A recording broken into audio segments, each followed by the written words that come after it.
Tertukar sejak bayi di rumah sakit. Bocah miskin itu syok saat sedang mengesol sepatu, tiba-tiba ada pria CEO yang menghampirinya. Ternyata ia adalah ayah kandungnya. Matahari sore mulai merangkak turun, melukis langit dengan warna jingga dan ungu. Di teras sebuah gubuk kayu yang reyot, seorang bocah laki-laki berusia 9 tahun duduk bersila di atas lantai semen yang retak. Namanya Egas.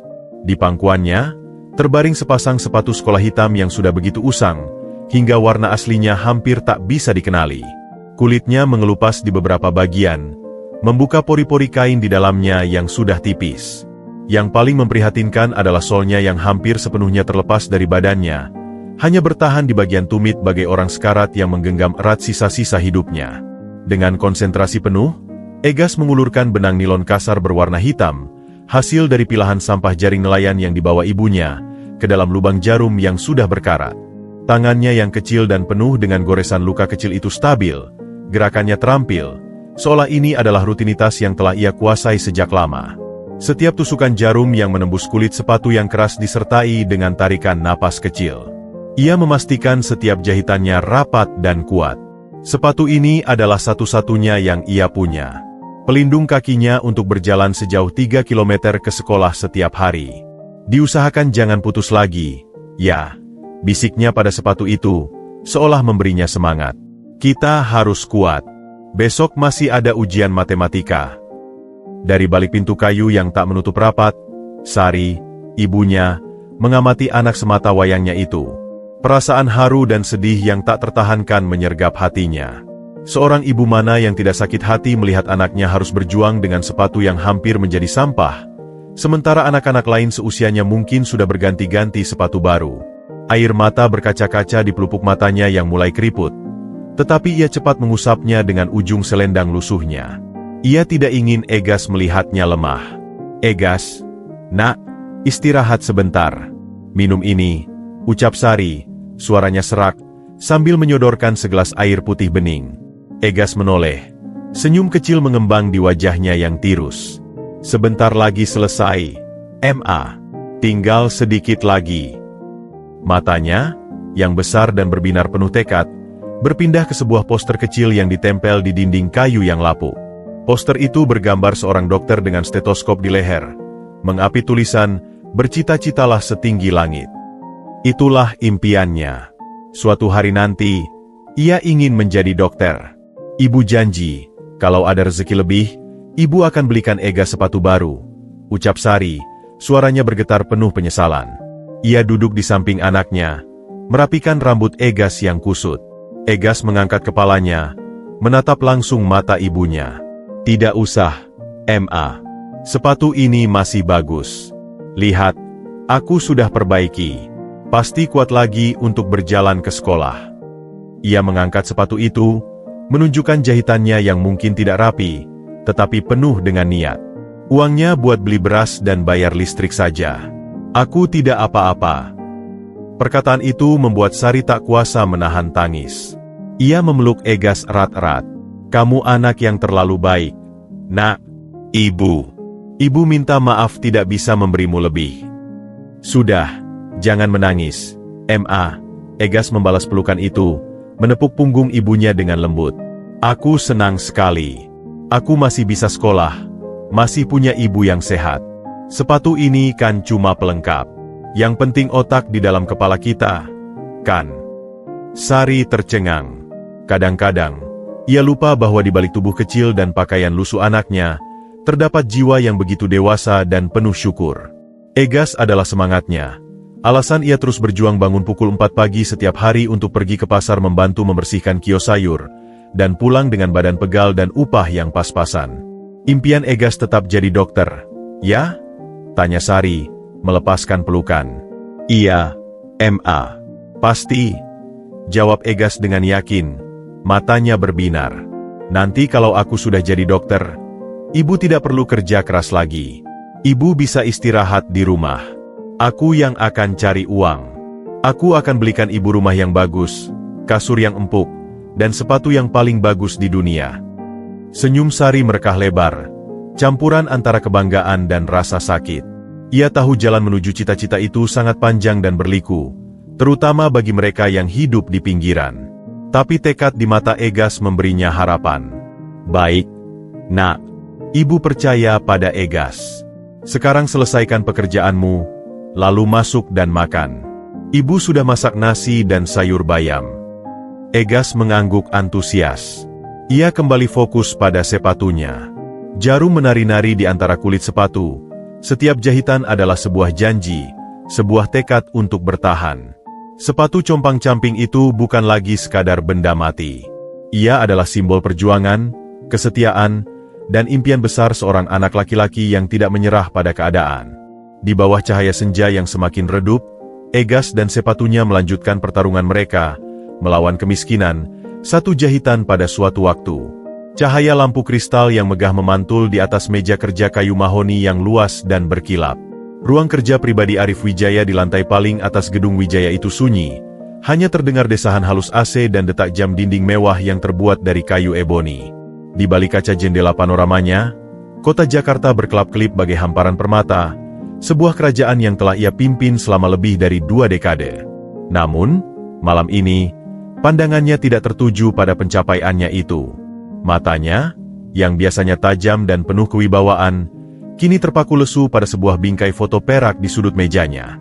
Foto itu menunjukkan seorang anak laki-laki berusia sekitar 9 tahun dengan pakaian bermerek mahal, duduk di atas ekor kuda poni yang tersenyum lebar. Itu adalah Kevin, putranya. Namun, setiap kali Arif menatap foto itu, sebuah rasa hampa yang tak tertahankan menggerogoti relung hatinya yang paling dalam. Ada dinding yang tak terlihat antara dirinya dan anak yang ia panggil putra selama 9 tahun ini. Tak ada satupun yang ia warisi dariku, gumam Arif pelan, suaranya serak dan terdengar asing di telinganya sendiri. Ia menyentuh garis rahangnya yang tegas di cermin bayangan jendela, lalu menatap kembali foto Kevin yang memiliki rahang yang lebih lembut. Matanya yang berwarna coklat tua membandingkan dengan mata Kevin yang berwarna lebih terang, seperti mata Maya. Bahkan ketertarikannya sama sekali berbeda. Arif adalah seorang yang logis, terbiasa menganalisis data dan grafik. Dan data yang selama 9 tahun ini ia kumpulkan tentang Kevin sama sekali tidak cocok. Ia ingat betul bagaimana ia membelikan Kevin set lengkap balap mobil-mobilan elektrik canggih. Harganya setara dengan gaji bulanan karyawannya. Namun, Kevin hanya memainkannya sekali sebelum akhirnya lebih memilih menghabiskan waktu dengan gadgetnya, bermain game online. Padahal, Arif kecil dulu adalah seorang penggemar berat mesin, menghabiskan waktu di bengkel kakeknya, memperhatikan setiap sekrup dan roda. Sudah larut, Ar. Kamu belum tidur. Suara lembut Maya memecah kesunyian. Istrinya berdiri di pintu, mengenakan robe sutra yang mewah, wajahnya menampakkan kekhawatiran. Arif menghela napas panjang, menggeser foto itu sedikit. Aku sedang memikirkan Kevin, sayang.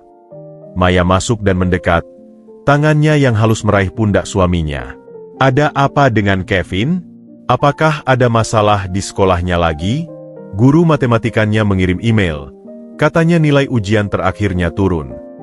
Bukan itu yang kumaksud, Mei, ucap Arif, menatap mata istrinya. Pernahkah kamu merasa aneh? Terkait Kevin. Aneh bagaimana maksudmu? Maya mengerutkan keningnya yang halus. Tidak ada kemiripan fisik, Mei. Tidak satu pun. Dan bukan hanya itu. Karakternya, minatnya, semuanya terasa asing. Kata-kata itu akhirnya terucap, setelah bertahun-tahun terpendam. Maya menarik napas. Arif, jangan mulai lagi. Setiap anak itu unik. Kevin mungkin memang tidak sepertimu, tapi dia adalah anak kita. Darah daging kita. Namun, suaranya terdengar sedikit defensif, seolah ia sendiri pernah mempertanyakan hal yang sama dalam diam. Tapi bukankah seharusnya ada something? Sebuah benang merah, sekecil apapun. Arif berjalan menuju jendela, memandang kota di bawahnya. Ingatkah kamu dengan malam Kevin lahir? Di rumah sakit itu, semua terasa kacau. Maya terdiam sejenak, mencoba mengais memori. Aku ingat waktu itu aku sangat lelah. Persalinanmu lama, dan obat biusnya membuatku pusing. Aku hanya ingat suara tangisan bayi dan kemudian mereka membawakan seorang bayi padaku, bayi yang sangat cantik. Tetapi ada sesuatu yang terjadi, Mei. Arif berbalik, wajahnya serius. Aku ingat, setelah kau tertidur, ada suara keributan di lorong. Seorang perawat terburu-buru, dan ada suara tangisan bayi lain yang terdengar sangat mirip. Waktu itu kupikir hanya halusinasi karena kecapean. Tapi sekarang bayangan itu terus menghantuiku. Arif, itu hanya imajinasimu karena kau lelah, bantah Maya, mencoba menenangkan. Kita sudah menjalani tes kesehatan lengkap sebelum menikah. Tidak mungkin ada masalah. Kevin adalah anak kita. Golongan darahnya, Mei, ucap Arif tiba-tiba, suaranya rendah dan tegas. Aku secara tidak sengaja melihat kartu donor darah sekolahnya minggu lalu. Golongan darah Kevin adalah AB. Maya mengangkat bahu. Jadi. Arif memandangnya, tak percaya. Maya, golongan darahku adalah O, golongan darahmu juga O. Dua orang tua bergolongan darah O secara biologis tidak mungkin memiliki anak bergolongan darah AB. Itu hukum genetika yang paling dasar. Wajah Maya mendadak pucat. Ia terduduk di salah satu kursi kulit di depan meja Arif. Apa yang kau katakan?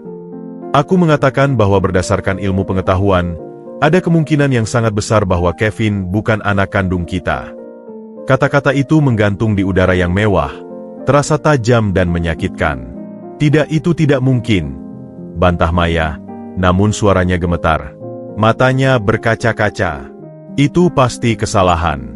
Mungkin kartunya salah, atau ada bayi yang tertukar di rumah sakit pada malam Kevin lahir. Selesaikan Arif dengan suara datar, meski hancur di dalam. Bayangkan, Mei, mungkin saja, di sudut kota ini, ada anak laki-laki lain yang memiliki mataku, atau senyummu, yang sedang tumbuh dengan cara yang sama sekali berbeda dari yang kita bayangkan. Ruangan yang megah itu tiba-tiba terasa sangat sunyi dan dingin. Kesenjangan antara kemewahan mereka dan bayangan seorang anak yang hilang terasa semakin mengerikan. Di luar jendela, kota terus bernyawa, tidak peduli dengan badai keraguan yang mulai menerpa sebuah keluarga yang dari luar tampak sempurna.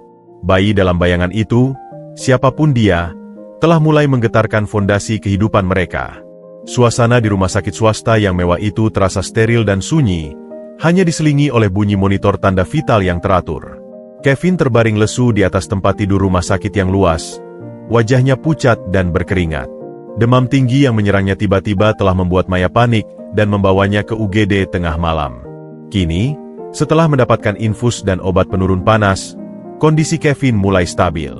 Arif berdiri di dekat jendela, menatap pemandangan kota yang mulai terang diterangi matahari pagi.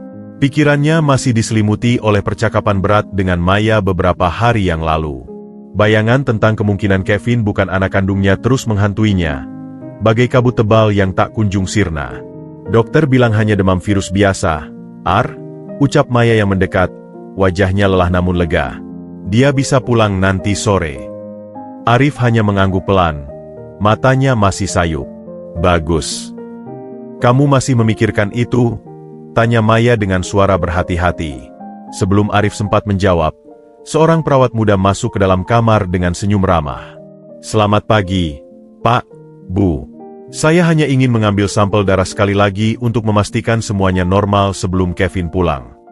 Maya mengangguk persetujuan.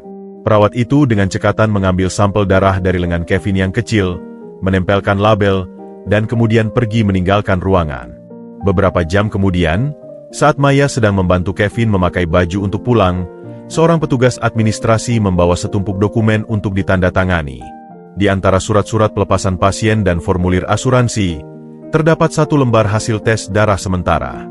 Untuk arsip saja, Pak, ujar petugas itu sebelum pergi. Arif secara otomatis mengambil dokumen-dokumen itu. Matanya menyapu cepat setiap halaman. Hingga akhirnya, pandangannya tertancap pada selembar kertas dengan grafik dan angka-angka. Di bagian paling atas, tertulis jelas, golongan darah, AB. Duk, duk, duk. Jantung Arif berdetak kencang, bagai drum perang di dalam dadanya. Segala suara di sekitarnya seakan menghilang. Dunia di sekelilingnya menjadi kabur, kecuali tulisan, AB, yang terpampang nyata di depan matanya. Hukum genetika yang ia pelajari di bangku SMA bertahun-tahun lalu bergema dalam pikirannya dengan keras dan jelas. Dua orang tua bergolongan darah O tidak mungkin menghasilkan anak bergolongan darah AB. Arif? Ada apa? Tanya Maya, melihat perubahan ekspresi di wajah suaminya. Dengan tangan yang sedikit gemetar, Arif mengulurkan kertas hasil tes darah itu kepada istrinya. Lihatlah ini, Mei. Maya mengambil kertas itu. Matanya membaca dengan cepat. Lalu, memangnya kenapa? Kata dokter semuanya normal. Tidak, Maya. Lihat golongan darahnya. Desak Arif. Suaranya lebih keras dari yang ia intended. Maya memandang lebih cermat, lalu mengangkat bahu. AB. Memang kenapa dengan golongan darah AB? Arif menarik napas dalam-dalam, berusaha menenangkan diri. Maya, coba kamu ingat-ingat. Golongan darahku O, golongan darahmu juga O. Kan? Kita pernah tes bersama sebelum menikah. Maya mengangguk lambat, kerutan halus mulai muncul di dahinya. Iya, jadi. Jadi, secara ilmiah, itu tidak mungkin, kata Arif, menekankan setiap kata. Dua orang tua bergolongan O hanya bisa memiliki anak bergolongan O. Itu pasti. Hukum Mendel. Maya.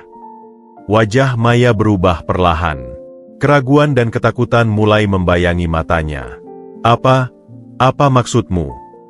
Maksudku, ucap Arif, mendekati istrinya dan menatapnya langsung. Secara biologis, mustahil kita adalah orang tua kandung dari anak yang bergolongan darah AB ini. Seketika itu juga, ruangan yang nyaman itu terasa pengap dan menyesakan. Maya memandang Kevin yang sedang asyik dengan tabletnya, lalu kembali menatap kertas di tangannya. Perasaan hampa yang selama ini ia rasakan tiba-tiba mendapatkan penjelasan yang menakutkan. Tidak. Bisiknya, tubuhnya limbung hingga harus bersandar pada tepi tempat tidur. Itu, pasti ada penjelasan lain. Mungkin saja terjadi mutasi genetik, atau bayi kita tertukar di rumah sakit 9 tahun yang lalu. Sela Arif dengan suara datar, menyelesaikan kalimat yang tak sanggup diucapkan istrinya. Itu satu-satunya penjelasan yang logis. Maya menatap Kevin dengan pandangan baru. Selama ini, ia selalu menganggap ketidaktertarikan Kevin pada hal-hal yang disukai Arif hanya sebagai perbedaan kepribadian. Kurangnya kemiripan fisik ia anggap sebagai Kevin yang lebih mirip keluarga Maya. Tapi sekarang, setiap ketidakharmonisan kecil selama 9 tahun terakhir berhamburan di pikirannya, membentuk gambaran yang mengerikan. Tapi, dia adalah anak kita, Ar, isak Maya, air mata mulai menetes di pipinya. Aku sudah membesarkannya selama 9 tahun. Aku yang menyusuinya, mengganti popoknya, meninabobinkannya. Arif mendekap bahu istrinya yang menggigil. Aku tahu, sayang, aku juga mencintainya. Tapi jika memang ada kesalahan, jika ada anak kandung kita di luar sana, kita harus mengetahuinya. Maya menangis lebih keras, pelan, agar Kevin tidak mendengar. Aku tidak sanggup, Arif. Ini terlalu menyakitkan. Lebih menyakitkan hidup dalam kebohongan, Mei, bisik Arif, meski hatinya sendiri tercabik-cabik. Kebenaran mungkin pahit, tapi itu lebih baik daripada terus-menerus mempertanyakan tanpa jawaban. Di sudut ruangan, Kevin menatap orang tuanya dengan bingung. Ibu, kenapa menangis? Apa Kevin nakal? Pertanyaan polos itu seperti pisau yang menancap di hati mereka berdua. Maya cepat-cepat mengusap air matanya dan memaksakan senyum. Tidak, sayang. Ibu hanya sangat lelah. Saat mereka meninggalkan rumah sakit, sinar matahari pagi terasa ironisnya cerah. Mobil mewah yang mereka tumpangi terasa seperti kurungan mewah. Di dalamnya, ada sebuah keluarga yang secara lahiriah masih utuh, tetapi fondasinya baru saja retak oleh sebuah kertas kecil dengan tulisan, golongan darah, AB. Kecurigaan Arif selama ini akhirnya menemukan bukti ilmiahnya. Dan sekarang, mereka harus memutuskan langkah selanjutnya. Sebuah keputusan yang akan mengubah hidup mereka, dan mungkin dua keluarga lainnya, selamanya. Pencarian kebenaran yang menyakitkan baru saja dimulai. Pemandangan dari lantai penthouse mereka yang mewah terasa ironisnya indah. Jakarta terbentang di bawah seperti permadani lampu yang berkilauan. Namun keindahan itu sama sekali tidak menyentuh kegelapan di dalam hati Arif dan Maya. Sejak kepulangan mereka dari rumah sakit 3 hari lalu, sebuah tembok tak kasat mata telah tumbuh di antara mereka. Setiap senyuman terpaksa, setiap percakapan dangkal, bagai menari di atas lapisan es yang tipis.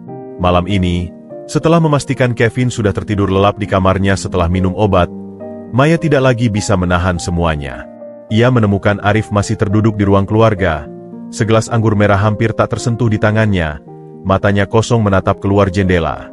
"Kita tidak bisa terus seperti ini, Ar," ucap Maya, suaranya lirih namun penuh ketegangan. Arif menoleh. Wajahnya tampak 10 tahun lebih tua di bawah cahaya lampu temaram. "Seperti apa, Mei?" "Berdiam diri. Pura-pura tidak terjadi apa-apa." Suara Maya mulai meninggi, penuh dengan kekecewaan yang tertahan. "Kamu menghindariku.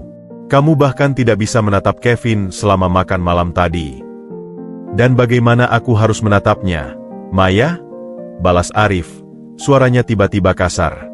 "Dengan pengetahuan bahwa mungkin saja dia bukan anak kandungku, dengan bayangan bahwa ada anak lain di luar sana yang membawa darahku." "Jadi itu yang terjadi?" Maya melangkah mendekat, matanya membara. "Sekarang setelah ada bukti ilmiahmu, cintamu pada Kevin langsung hilang? 9 tahun berarti tidak ada apa-apanya." "Jangan bermain-main, Maya. Kamu tahu itu tidak benar." Arif berdiri, wajahnya memerah. "Aku mencintai Kevin. Tapi cinta itu tidak buta. Ada pertanyaan di sini, pertanyaan mendasar yang harus kita jawab. Apakah kita akan mengabaikannya saja? Hidup dalam kebohongan selamanya." "Kebohongan?" Maya tertawa getir. "Apa yang kita alami selama 9 tahun ini adalah kebohongan? Kenangan kita sebagai keluarga adalah kebohongan? Kamu menyebut cinta yang kuberikan pada Kevin sebagai kebohongan. Bukan itu maksudku." Arif berjalan mondar-mandir, tangan menengadah frustasi. "Aku berbicara tentang fakta biologis, Maya. Fakta yang tidak bisa kita abaikan."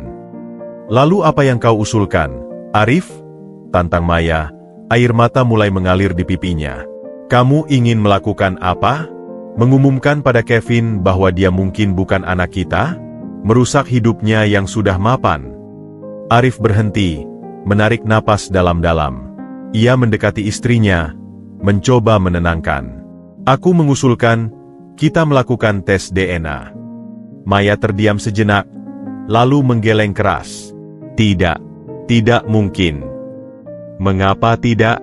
Itu satu-satunya cara untuk mengetahui kebenaran." "Kebenaran?" Maya menatapnya tak percaya. "Kebenaran macam apa yang kau cari, Arif? Jika hasilnya membuktikan bahwa Kevin bukan anak kita, lalu apa? Apa yang akan kita lakukan? Membuangnya? Mencari penggantinya?" "Jangan berkata seperti itu, Maya. Kau tahu aku tidak akan pernah membuang Kevin."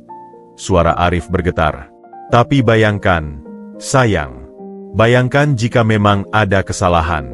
Bayangkan ada seorang wanita di luar sana, mungkin seorang ibu tunggal yang miskin, yang membesarkan anak kandung kita dengan susah payah. Dan kita, di sini, membesarkan anaknya dengan segala kemewahan ini. Itu tidak adil, Maya. Tidak adil bagi siapapun." Argumentasi itu seakan menampar Maya. Ia belum pernah memandang masalah dari sudut itu.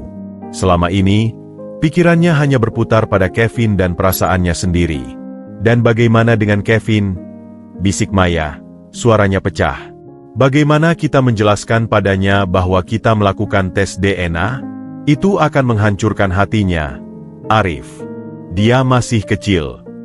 "Kita tidak perlu memberitahunya," jawab Arif dengan suara rendah. "Kita bisa melakukannya secara diam-diam." Maya memandang suaminya dengan mata yang membesar. "Diam-diam? Kau ingin menguji anak kita sendiri secara diam-diam? Seperti menyelidiki seorang penjahat. Lebih baik seperti itu daripada membuatnya trauma," bantah Arif. "Kita ambil sampel dari sikat giginya, atau helai rambutnya. Itu cepat dan tidak menyakitkan. Dia tidak akan pernah tahu." "Tapi aku akan tahu," tangis Maya, tubuhnya gemetar. Aku akan tahu bahwa aku telah mengkhianati kepercayaan anakku sendiri. Aku, ibunya. Arif mendekap istrinya yang sedang bersedih. Aku tahu ini sulit, sayang. Sangat sulit. Tapi tolong, pikirkan kemungkinan lainnya. Pikirkan tentang anak kandung kita yang mungkin sedang menderita di luar sana. Tidakkah kita berutang padanya untuk setidaknya mencarinya? Untuk mengetahui kebenarannya? Maya menangis dalam dekapan Arif. Pertarungan batinnya tercermin dalam setiap isakannya. Di satu sisi, ada Kevin, anak yang telah ia besarkan dengan segenap jiwa. Di sisi lain, ada bayangan anak kandungnya yang hilang, seorang anak yang mungkin memiliki mata Arif atau senyumnya. Aku takut, bisiknya lemah. Aku takut akan apa yang akan kita temukan. Aku juga takut, sayang. Aku Arif, mengecup kening istrinya. Tapi ketakutan tidak boleh menghentikan kita dari mencari kebenaran. Kita harus berani. Untuk Kevin, untuk kita, dan untuk anak kita yang lain, jika memang ada. Diam yang panjang menyelimuti ruangan. Hanya desis AC dan suara tangisan Maya yang pelan yang terdengar. Akhirnya, setelah beberapa menit yang terasa seperti keabadian, Maya menarik napas dalam-dalam dan mendongak. Matanya yang bengkak memandang Arif dengan sebuah keputusan yang menyakitkan. Baik, ucapnya, suaranya serak namun tegas. Kita lakukan tes DNA, tapi dengan syarat. Syarat apa? Tanya Arif. Pertama, ini harus benar-benar rahasia. Hanya kita berdua yang tahu.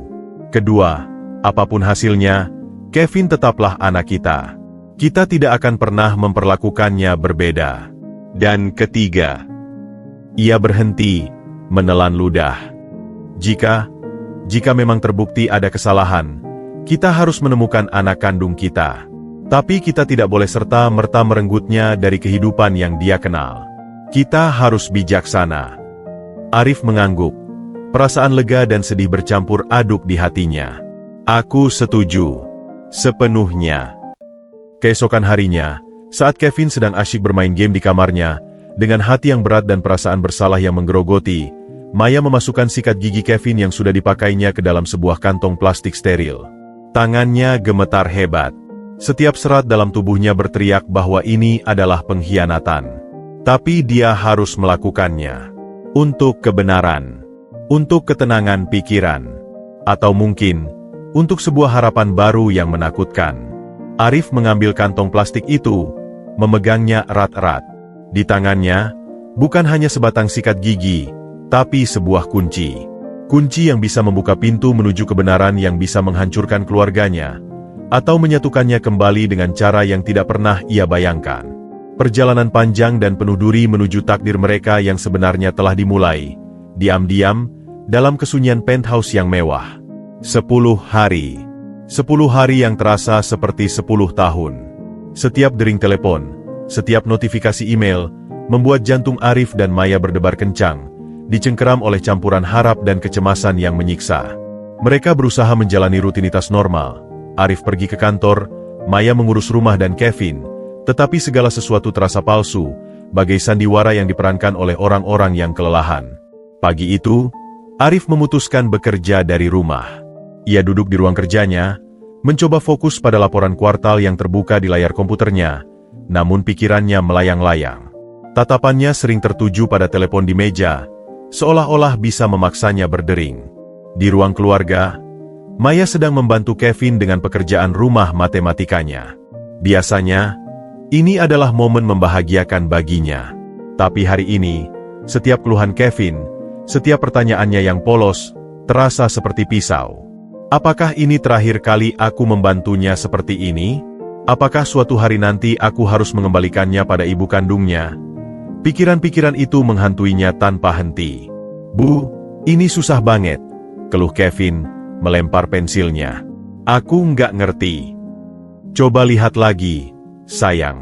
Ibu yakin kamu bisa, bujuk Maya, berusaha keras menutupi gejolak di hatinya. Tiba-tiba, telepon di ruang kerja Arif berdering. Suaranya yang biasa saja, terdengar seperti guntur di keheningan rumah itu. Arif menatap layar ponselnya. Nomor yang tidak dikenal. Mereka Dengan tangan yang sedikit gemetar, ia mengangkatnya. Halo. Selamat pagi, Pak Wijaya. Ini dari Laboratorium Genetika Prodia. Saya menelepon mengenai hasil tes yang Bapak tunggu. Suara di seberang sana terdengar profesional dan datar, tidak menyadari badai yang akan ditimbulkannya. Ya, bagaimana hasilnya? Tanya Arif, berusaha terdengar tenang. Hasil tes DNA telah keluar, Pak. Kami telah mengirimkan salinan soft copy ke email Bapak. Namun sesuai permintaan Bapak, kami juga akan memberikan konfirmasi lisan. Arif menutup matanya, mencoba mempersiapkan diri. Silakan. Berdasarkan analisis sampel yang kami terima, kami menyimpulkan bahwa tidak ada kecocokan alel yang cukup untuk mendukung hubungan ayah-anak. Dunia berhenti berputar. Apa maksudnya? Tanya Arif, meski ia sangat paham arti kalimat itu. Maksudnya, Pak, probabilitas bahwa Bapak adalah ayah biologis dari subjek yang diuji adalah 0%. 0%, dua kata itu menggema di kepalanya, keras dan kejam. Segala harapan, betapapun kecilnya, bahwa ini semua adalah kesalahpahaman, musnah seketika. Terima kasih, gumam Arif dengan suara hampa, lalu menutup telepon. Ia terduduk lemas di kursinya, menatap kosong ke depan. Laporan kuartal di layar komputernya tak lagi ada artinya. Kesuksesan, kekayaan, semua yang telah ia bangun, tiba-tiba terasa hampa dan tidak bermakna. Anakku, di luar sana. Di mana? Arif. Maya berdiri di pintu, wajahnya pucat pasi. Ia telah mendengar percakapan itu dari luar. Itu, mereka. Arif hanya bisa mengangguk pelan. Ia tidak sanggup mengucapkan kata-kata itu. Dan, desak Maya, suaranya bergetar penuh ketakutan. Hasilnya. Arif memandangi istrinya, matanya penuh dengan kesedihan yang dalam. Maya, dia bukan anak kandung kita. Plak. Gelas berisi jus yang dibawa Maya terjatuh dan pecah berantakan di lantai marmer, menyisakan genangan oranye dan kaca beling. Namun, Maya tidak bergeming. Tubuhnya bagai patung, wajahnya beku dalam ekspresi keterpanaan total. Tidak. Itu satu-satunya kata yang bisa ia ucapkan, seperti desahan terakhir. Tidak mungkin. Hasilnya 0%, Mei, ucap Arif, suaranya serak. 0. Maya berjalan terhuyung-huyung mendekati meja Arif. Tangannya meraih printout email yang baru saja dicetak Arif. Matanya menyapu cepat halaman itu, berhenti pada barisan tabel dan angka-angka yang tidak ia mengerti, lalu akhirnya tertuju pada kalimat kesimpulan yang dicetak tebal. Tidak ada hubungan biologis. Dengan erangan parau, Maya terjatuh berlutut di lantai, di antara pecahan kaca. Tangisannya yang selama ini tertahan, akhirnya meledak dengan hebat. Isakannya menyayat hati, penuh dengan rasa kehilangan, kebingungan, dan pengkhianatan. Anakku, di mana anakku? Ratapnya. Tubuhnya menggigil tak terkendali. 9 tahun kita membesarkan anak orang lain. Arif bergegas menghampiri, merangkul istrinya yang sedang bersedih. Ia sendiri merasa hancur. Tapi ia harus kuat untuk Maya. Hahaha, tenang, sayang, bisiknya, meski hatinya sendiri tercabik-cabik. Tapi Kevin. Maya mendongak. Wajahnya basah oleh air mata. Apa yang harus kita katakan padanya? Bagaimana kita menghadapinya? Dia memanggilku, Ibu, selama 9 tahun, Arif. Dan dia akan terus memanggilmu, Ibu, tegas Arif, memegangi bahu Maya. Ingat janji kita? Apapun hasilnya, Kevin tetaplah anak kita. Dia tidak bersalah dalam semua ini. Tapi dia bukan darah dagingku, teriak Maya, suaranya penuh kepedihan. Setiap kali aku memeluknya, menciumnya, apakah itu semua salah? Apakah cintaku padanya tidak sah? Jangan berkata seperti itu, Maya, potong Arif dengan tegas. Cinta tidak pernah salah. Cinta itu nyata, tidak peduli apapun kata tes DNA itu. Kamu adalah satu-satunya ibu yang dikenalnya. Di luar ruangan, terdengar langkah kecil. Ibu, Papa, ada apa? Kenapa ibu nangis? Kevin berdiri di pintu, wajahnya polos dan penuh kecematan. Ia mendengar tangisan ibunya. Maya dan Arif membeku. Dalam sekejap, Maya berusaha menguasai diri. Dengan cepat ia mengusap air matanya, berdiri, dan mendekati Kevin. "Tidak apa-apa, sayang," ujarnya, memeluk Kevin erat. Suaranya masih terisak, tapi ia berusaha keras menenangkan diri. "Ibu hanya sedih. Teman ibu baru kehilangan seseorang yang sangat disayangi." Itu adalah kebohongan pertama dari banyak kebohongan yang mungkin harus mereka ucapkan. Dan rasanya pahit. Kevin memeluk kembali. "Jangan sedih, Ibu. Kevin di sini." Kalimat itu membuat Maya menangis lebih keras. Ia memandang Arif di atas bahu Kevin. Matanya penuh dengan pertanyaan yang tak terjawab. Bagaimana kita bisa melalui ini? Bagaimana kita mencintai dia seperti sebelumnya? Sementara kita tahu ada anak kandung kita yang hilang di luar sana. Arif memandangi mereka, istrinya dan anak yang telah mereka besarkan selama 9 tahun. Di hatinya, ada sebuah lubang yang baru terbuka, sebuah kerinduan akan seorang anak yang tidak ia kenal, yang membawa darahnya. Namun, di saat yang sama, ada sebuah tanggung jawab besar pada anak yang telah memanggilnya, Papa, selama 9 tahun. Kebenaran memang telah terbongkar. Tapi kebenaran itu tidak membebaskan. Justru, ia membawa belenggu yang lebih berat. Perjalanan mereka tidak berakhir di sini. Ini baru awal dari sebuah pencarian yang akan membawa mereka pada takdir yang tidak pernah mereka duga. Hari-hari berikutnya terasa seperti berjalan dalam kabut. Setiap sudut rumah mewah mereka seakan berbisik tentang kebohongan yang telah mereka jalani selama 9 tahun. Maya menjadi pendiam.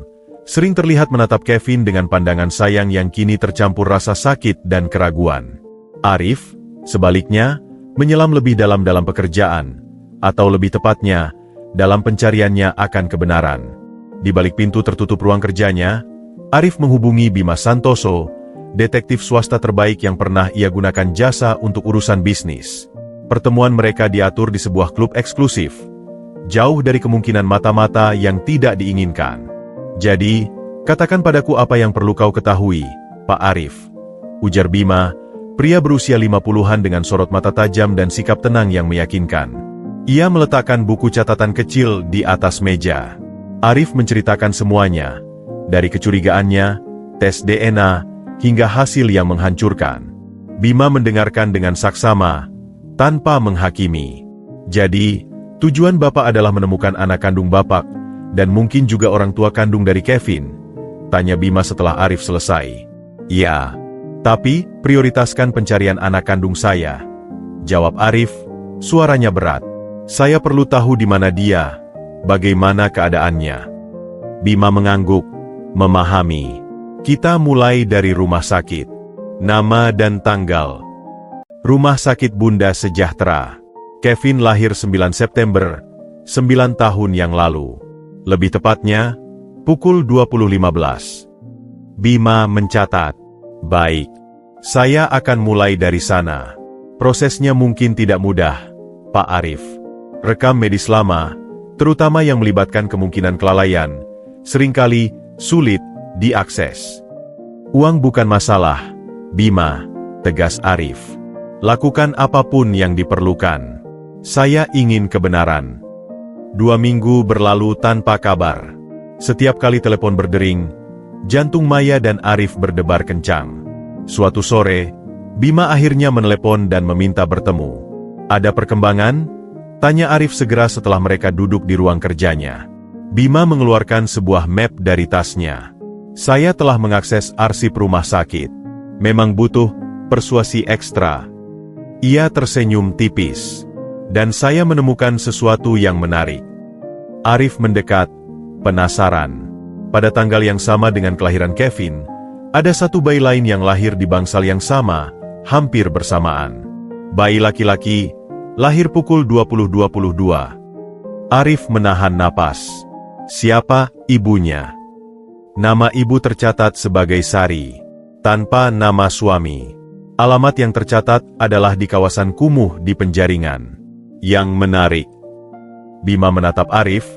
Catatan kunjungan berikutnya setelah persalinan sangat tidak lengkap. Sepertinya mereka pindah tanpa meninggalkan jejak yang jelas. Sari. Arif mengulang nama itu, mencoba merasakan sesuatu. Apa ada nama anaknya? Bima menggeleng. Tidak tercatat. Tapi, dari wawancara saya dengan beberapa perawat lama, satu sudah pensiun, satu lagi sudah pindah kerja, ada yang mengingat insiden itu. Seorang perawat junior saat itu, bernama Ningsih, diketahui membuat kesalahan dalam pemberian gelang identifikasi bayi. Dia dipecat tidak lama setelah kejadian. Jadi ini memang kelalaian, desak Arif. Rasa marah mulai membara. Tampaknya begitu, Pak. Tapi, ada satu hal lagi. Bima mengeluarkan foto printout yang buram dari mapnya. Itu adalah foto dokumentasi rumah sakit yang sudah kuning. Ini adalah foto dari buku register tamu. Ini Sari. Arif mengambil foto itu. Terlihat seorang wanita muda dengan wajah lelah namun teduh, memegang bayi yang dibungkus selimut sederhana. Wajahnya tulus, mencerminkan perjuangan hidup yang keras. Tapi yang membuat Arif terpana adalah bayi di gendongannya. Meski buram, ada sesuatu yang familiar. Bisa saya simpan ini? Tanya Arif, suaranya bergetar. Silakan, Pak. Itu kopiannya. Setelah Bima pergi, Arif masih memandangi foto itu. Ia mengambil foto Kevin saat bayi dari meja kerjanya. Dua bayi, lahir hampir bersamaan, di tempat yang sama. Satu dibawa pulang ke kehidupan mewah, satu ke gubuk di penjaringan. Dan salah satunya adalah darah dagingnya. Saat makan malam, Arif menunjukkan foto Sari pada Maya. Ini ibu kandung Kevin, tanya Maya, suaranya lirih. Dan ini mungkin adalah bayi kita, jawab Arif, menunjuk bayi dalam gendongan Sari. Maya memandangi foto itu lama, matanya berkaca-kaca. Dia terlihat seperti ibumu dulu, Ar. Di sekitar mata dan hidungnya. Arif terkejut. Ia melihat lagi foto itu. Benar. Ada kemiripan yang tidak bisa ia sangkal. Sebuah koneksi aneh terasa di hatinya. Bima sedang mencoba melacak kemana Sari pergi. Alamat lamanya sudah tidak valid. Dan bagaimana dengan anak kita? Tanya Maya, suaranya bergetar. Apa kita harus memberitahu Kevin? Belum, jawab Arif cepat. Tidak sampai kita memiliki kepastian. Kita tidak bisa mengacaukan hidupnya hanya berdasarkan dugaan. Maya mengangguk, tapi hatinya remuk. Setiap kali melihat Kevin, ia melihat bayangan anak kandungnya yang hilang. Setiap kali memeluk Kevin, ia bertanya-tanya apakah suatu hari nanti ia akan bisa memeluk anak kandungnya. Pencarian telah dimulai. Jejak-jejak mulai bermunculan, meski samar. Dan di suatu tempat di luar sana, seorang anak laki-laki berusia 9 tahun, yang tidak tahu bahwa takdirnya terhubung dengan keluarga kaya di seberang kota, sedang berjuang dengan sepatunya yang compang-camping. Dua dunia yang berbeda, dipertemukan oleh sebuah kesalahan di masa lalu, perlahan-lahan mulai bergerak menuju satu titik tabrakan yang tak terelakkan. Matahari pagi belum sepenuhnya mengusir kabut yang menyelimuti kawasan kumuh di penjaringan. Di sebuah gubuk kayu beratap seng yang sudah karatan, Ega sudah bangun dan bersiap untuk sekolah. Dengan seragam putih merahnya yang sudah lusuh dan beberapa tambalan halus di bagian siku, hasil jahitan Sari yang rapi, ia terlihat rapi meski serba sederhana. Ibu, aku berangkat, ucap Ega sambil memakai sepatu hitamnya yang sudah ia perbaiki sendiri. Meski solnya masih terlihat jelek dengan benang nilon hitam yang mencolok, setidaknya sudah tidak lagi terlepas. Sari datang dari dapur kecil, membungkukkan badan untuk mengecup kening anaknya. Hati-hati di jalan, nak. Jangan lupa makan siangnya. Ia menyelipkan sebuah bungkus kecil nasi dengan sepotong tempe dan sambal ke dalam tas buatanannya. Iya, Bu. Terima kasih. Egas tersenyum lebar sebelum melangkah keluar, menuju perjalanan 3 km ke sekolahnya. Sekolah Dasar Negeri 04 tempat Egas belajar adalah gambaran nyata dari kesenjangan sosial. Meski seragamnya sama, cerita di balik setiap seragam itu sangat berbeda. Beberapa anak datang di antar mobil atau motor orang tua mereka, sementara Egas datang dengan sandal jepit yang ia simpan di pinggir lapangan sebelum memakai sepatunya. Hari itu, pelajaran olahraga membuatnya menjadi bulan-bulanan. Saat berlari mengelilingi lapangan, Sol sepatunya yang sudah ditambal itu akhirnya menyerah. Bagian depan sol terlepas sepenuhnya, membentur tanah dan membuat Egas tersandung hampir jatuh. "Hei, lihat nih!" Sepatu Egas bunyinya, "Tek-tek!" teriak Roni, anak yang sering mengejeknya. Tawa riuh menyambut. Beberapa anak menunjuk-nunjuk sepatu Egas yang sekarang benar-benar compang-camping. "Sepatu sampah, kayak orang miskin," tambah Budi, teman Roni. Egas berusaha mengabaikan mereka, berjalan dengan kepala tegak menuju bangku di tepi lapangan. Tapi Roni dan kawan-kawannya menghadangnya. "Mau kemana, si miskin? Lapangan ini buat anak orang berduit, bukan buat anak yang pakai sepatu bekas," ledek Roni sambil mendorong bahu Egas. Darah Egas mendidih. Tapi ia ingat pesan ibunya. "Jawablah kebodohan dengan prestasi, nak, bukan dengan tinju." "Aku memang miskin, Roni," jawab Egas dengan tenang yang mengejutkan. "Tapi miskin itu bukan aib. Aib itu kalau punya orang tua mampu tapi malas belajar dan hanya bisa mengejek orang lain." Roni terkesiap, wajahnya memerah. "Apa katamu?" "Kamu dengar sendiri," sahut Egas, lalu berbalik dan berjalan meninggalkan mereka. Tangannya mengepal erat, tapi kepalanya tetap tegak. Sore harinya, Egas pulang dengan wajah sedikit muram. Sari yang sedang menjahit baju pesanan tetangga, langsung tahu ada yang tidak beres. "Ada apa, nak? Kenapa mukanya seperti itu?" tanya Sari meletakkan jahitannya. Egas duduk di samping ibunya, menghela napas. "Sepatunya rusak lagi, Bu. Habis olahraga." Sari memandang sepatu yang sudah parah itu, lalu memeluk Egas. Ibu turut sedih. "Nak, besok you baik-baikin lagi, ya." "Bukan cuma itu, Bu," Egas melanjutkan dengan suara kecil. "Teman-teman mengejekku lagi. Bilang aku anak miskin, pakai sepatu sampah."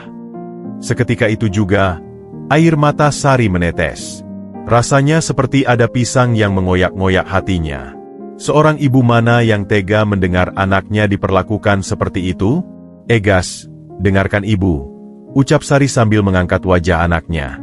"Kemiskinan kita sekarang bukanlah takdir selamanya.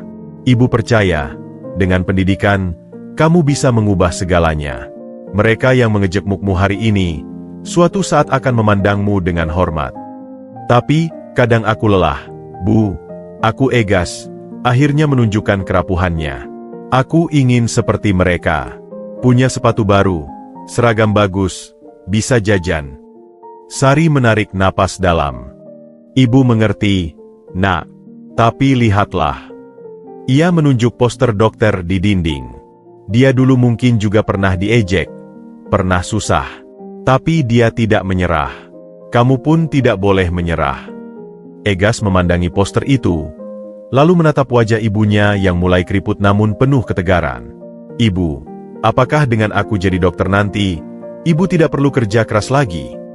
"Kerja keras ibu tidak apa-apa, yang penting Egas bahagia dan sukses," jawab Sari sambil membelai rambut anaknya. "Tidak, ibu. Aku ingin ibu bahagia. Aku ingin ibu istirahat. Aku yang akan membahagiakan ibu." Tekad Egas mengeras. Egosinya yang terluka berubah menjadi semangat baru. Ia mengambil buku pelajarannya dan mulai belajar dengan giat. Sambil sesekali melirik sepatu compang-camping di sudut ruangan, Egas berjanji pada dirinya sendiri bahwa suatu hari nanti, tidak ada lagi yang akan mengejeknya karena kemiskinannya. Ia akan membuktikan bahwa harga diri seseorang tidak diukur dari sepatu yang ia kenakan, tapi dari tekad dan prestasinya. Sementara itu, di sekolah, tanpa sepengetahuan Egas, Bu Titi wali kelasnya memperhatikan semuanya. Ia melihat ketabahan Egas dan kepintarannya yang luar biasa. Di meja guru, terbaring surat pemberitahuan tentang beasiswa untuk siswa berprestasi dari keluarga tidak mampu. Bu Titi tersenyum, lalu menulis nama Egas dengan huruf kapital di formulir pendaftaran. Pertarungan Egas melawan kemiskinan mungkin baru dimulai, tapi hari ini, ia telah memenangkan pertempuran terpenting. Pertempuran melawan rasa malu dan keputusasaan. Dan takdir, dengan caranya yang misterius, sedang bersiap untuk mempertemukan dua dunia yang selama ini terpisah sangat jauh. Kantor Bima Santoso terletak di lantai 2 sebuah ruko tua di daerah Kemayoran. Ruangannya sederhana namun fungsional, dipenuhi berkas-berkas dalam map-map rapi dan papan putih penuh coretan garis waktu dan nama-nama. Arif duduk di seberang meja Bima, merasa tidak sabar namun juga cemas. "Jadi, ada perkembangan?" tanya Arif, meneguk kopi yang ditawarkan Bima. Bima mengangguk, membuka sebuah file komputer. "Saya telah melacak alamat lama Sari di penjaringan. Seperti yang diduga, mereka sudah tidak tinggal di sana. Tapi saya menemukan sesuatu yang menarik dari seorang tetangga lama mereka, seorang Ibu Marni yang sudah renta."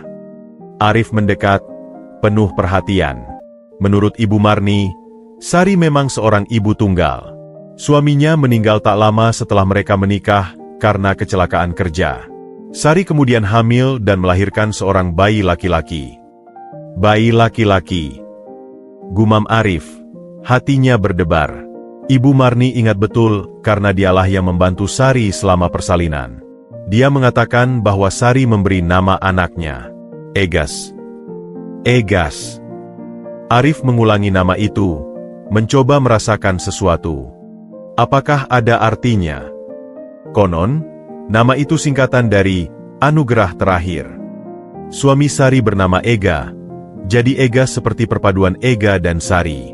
Sebuah penghormatan sekaligus pengingat bahwa anak itu adalah pemberian terakhir dari suaminya. Arif terdiam, membayangkan betapa berat perjuangan Sari.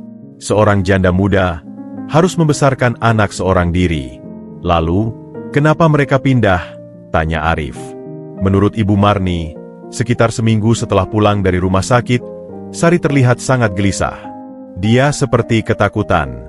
Suatu hari, tanpa pamit kepada siapapun, Sari dan bayinya menghilang. Barang-barang mereka pun dibawa semua. Gelisah? Ketakutan? Arif mengerutkan kening. Apa penyebabnya? Ini yang menarik.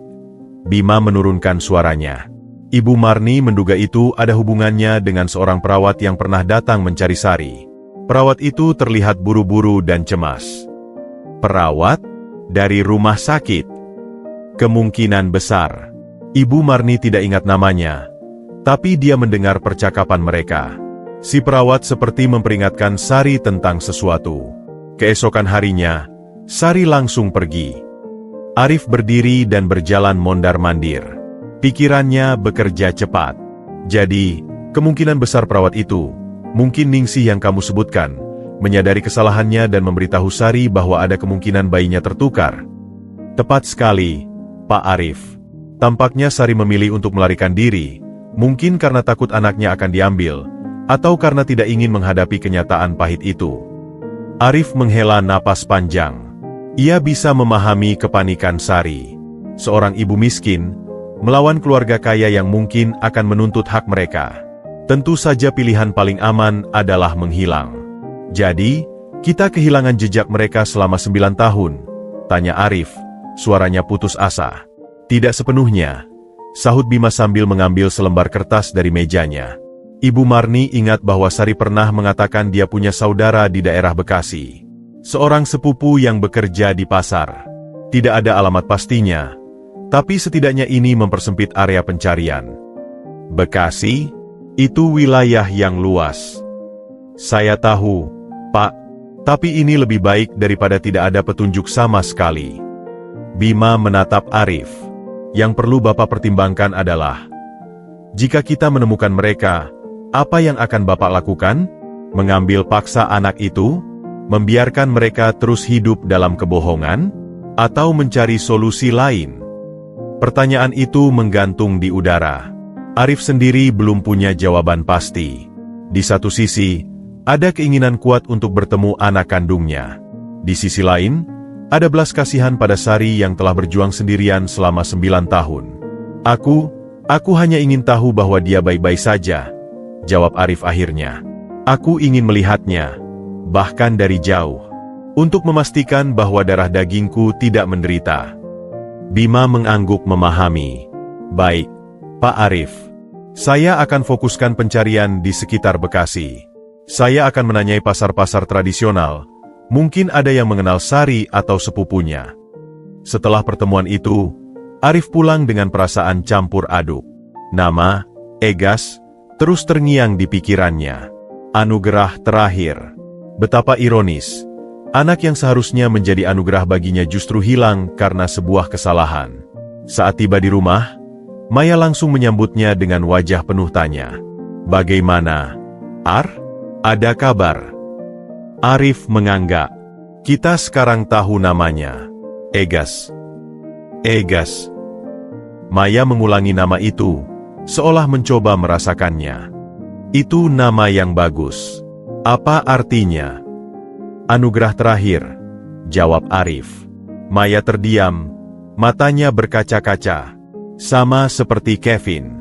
Dia adalah anugerah bagi kita. Tapi anugerah kita yang sesungguhnya mungkin sedang berjuang di suatu tempat. Mei, ucap Arif lembut. Kita harus menemukannya.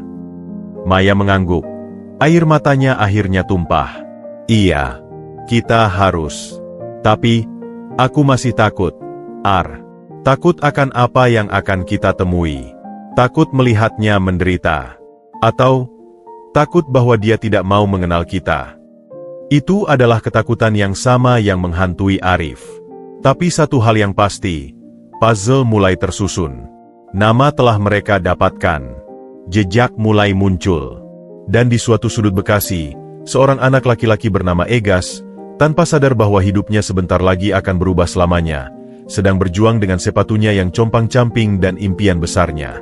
Atmosfer di rumah mewah keluarga Wijaya terasa seperti ruang tunggu sebelum badai. Sejak percakapan dengan Bima, Maya tidak bisa tenang. Perasaan bersalah dan kebingungan menggerogotinya dari dalam.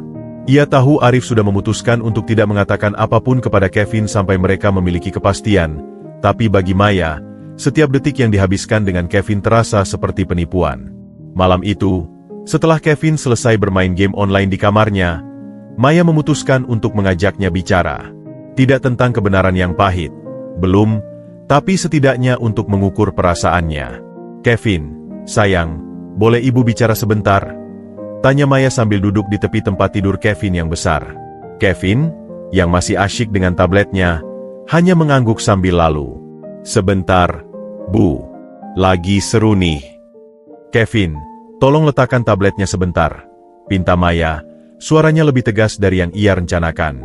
Kevin melirik ibunya, melihat ekspresi serius di wajahnya, lalu dengan enggan meletakkan tabletnya. Ada apa, Bu? Apa Kevin ada masalah di sekolah lagi? Tidak, sayang. Ibu hanya ingin bertanya sesuatu. Maya menarik napas dalam. Apa kamu pernah merasa berbeda dengan Papa? Kevin mengerutkan kening. Berbeda bagaimana maksudnya? Misalnya, dalam hal kesukaan. Papa suka sekali dengan mobil dan mesin, tapi kamu tidak terlalu tertarik. Atau, penampilan fisik. Kamu tidak terlalu mirip dengan Papa atau Ibu. Wajah Kevin berubah. Jadi ibu berpikir Kevin bukan anak ibu dan Papa? Ujarnya dengan nada sedikit menantang. Maya terkejut. Bukan itu maksud ibu, sayang. Kalau ibu dan Papa tidak mau Kevin lagi, bilang saja. Potong Kevin, suaranya mulai meninggi. Kenapa harus bertanya aneh-aneh seperti itu? Kevin, tolong dengarkan ibu. Tidak, Kevin tidak mau dengar. Kevin berdiri dari tempat tidurnya. Wajahnya memerah. Selama ini Kevin sudah merasa ibu dan Papa tidak seperti dulu. Papa sibuk terus. Ibu juga jarang perhatian.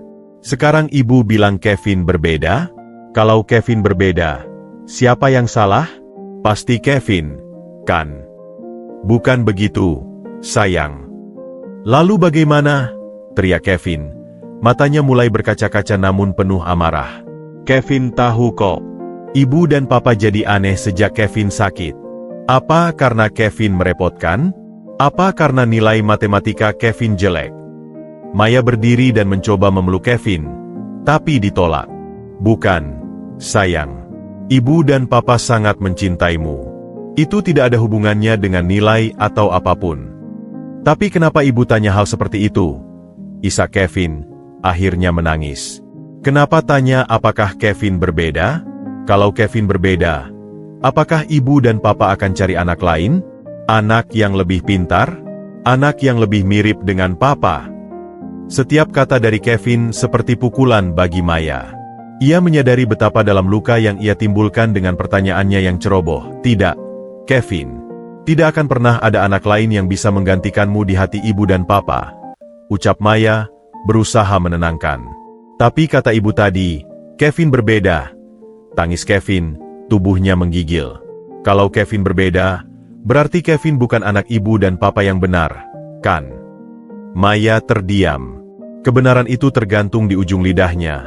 Tapi ia tidak sanggup mengatakannya. Melihat penderitaan Kevin saat ini sudah cukup menyiksanya. Kamu adalah anak kami, Kevin. Akhirnya Maya berkata, memilih untuk membohongi sekali lagi. Ibu hanya khawatir. Khawatir karena kami tidak mengerti mengapa kamu tidak suka hal yang disukai papa. Jadi ibu mau Kevin jadi seperti papa? Tanya Kevin, suaranya penuh kekesalan. Kevin ya Kevin. Kevin tidak mau jadi seperti siapa-siapa. Ibu tahu, sayang. Ibu tahu. Maya akhirnya berhasil memeluk Kevin yang masih meronta-ronta. Ibu menerima kamu apa adanya. Papa juga. Kami mencintaimu sangat. Janji? Tanya Kevin dengan suara kecil. Janji, jawab Maya, tapi hatinya hancur karena tahu ini adalah janji palsu.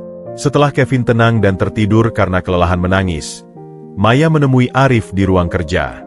Wajahnya pucat dan penuh penyesalan. Aku hampir memberitahunya. Aku Maya, tubuhnya gemetar. Dia sangat kesakitan. Dia pikir kita tidak menginginkannya lagi. Arif mendekap istrinya. Kita tidak bisa memberitahunya. Mei, tidak sekarang. Lihatlah bagaimana reaksinya hanya dengan pertanyaan sederhana. Tapi ini tidak adil baginya. Dan tidak adil bagi Egas. Isak Maya. Kita terjebak dalam kebohongan ini, dan semakin dalam kita tenggelam, semakin sakit semuanya saat akhirnya terbongkar. Kita butuh waktu, sayang. Kita butuh persiapan. Dan yang paling penting, kita butuh menemui Egas dulu. Kita harus tahu keadaannya sebelum membuat keputusan apapun. Maya mengangguk. Tapi di dalam hatinya, ia tahu bahwa tidak ada persiapan yang cukup untuk menghadapi badai yang akan datang. Kevin, dengan segala kelembutan dan kemanjaannya, tidak akan bisa menerima kenyataan bahwa selama 9 tahun ia hidup dalam kebohongan. Dan Egas, anak yang tidak ia kenal tapi adalah darah dagingnya, mungkin akan membenci mereka karena telah meninggalkannya dalam kemiskinan. Malam itu, Maya tidak bisa tidur. Ia berdiri di balkon, memandang kota yang terang benderang. Di suatu tempat di luar sana, ada seorang anak laki-laki yang seharusnya ia susui. Ia nyanyikan lagu pengantar tidur, ia besarkan dengan kasih sayang. Dan di kamar belakangnya, ada seorang anak yang telah ia besarkan dengan segenap jiwa, yang mungkin akan membencinya saat mengetahui kebenaran. 2 anak, 1 kebohongan, dan sebuah pilihan mustahil yang harus segera mereka buat. Pengakuan yang menghancurkan hari ini, hanyalah awal dari kehancuran yang lebih besar yang akan segera menyusul. Bulan telah berganti sejak pertemuan terakhir dengan Bima. Ketidaksabaran Arif mulai berubah menjadi keputusasaan yang dalam. Setiap hari, ia memandangi foto buram bayi dalam gendongan Sari, bertanya-tanya di mana anaknya sekarang, seperti apa rupanya, apakah ia bahagia. Hari itu, Arif sedang dalam rapat penting dengan para direktur mengenai ekspansi bisnis ke Singapura. Tapi pikirannya tidak bisa fokus. Angka-angka di layar presentasi berubah menjadi bayangan seorang anak laki-laki yang tidak dikenalnya. Pas, teleponnya bergetar.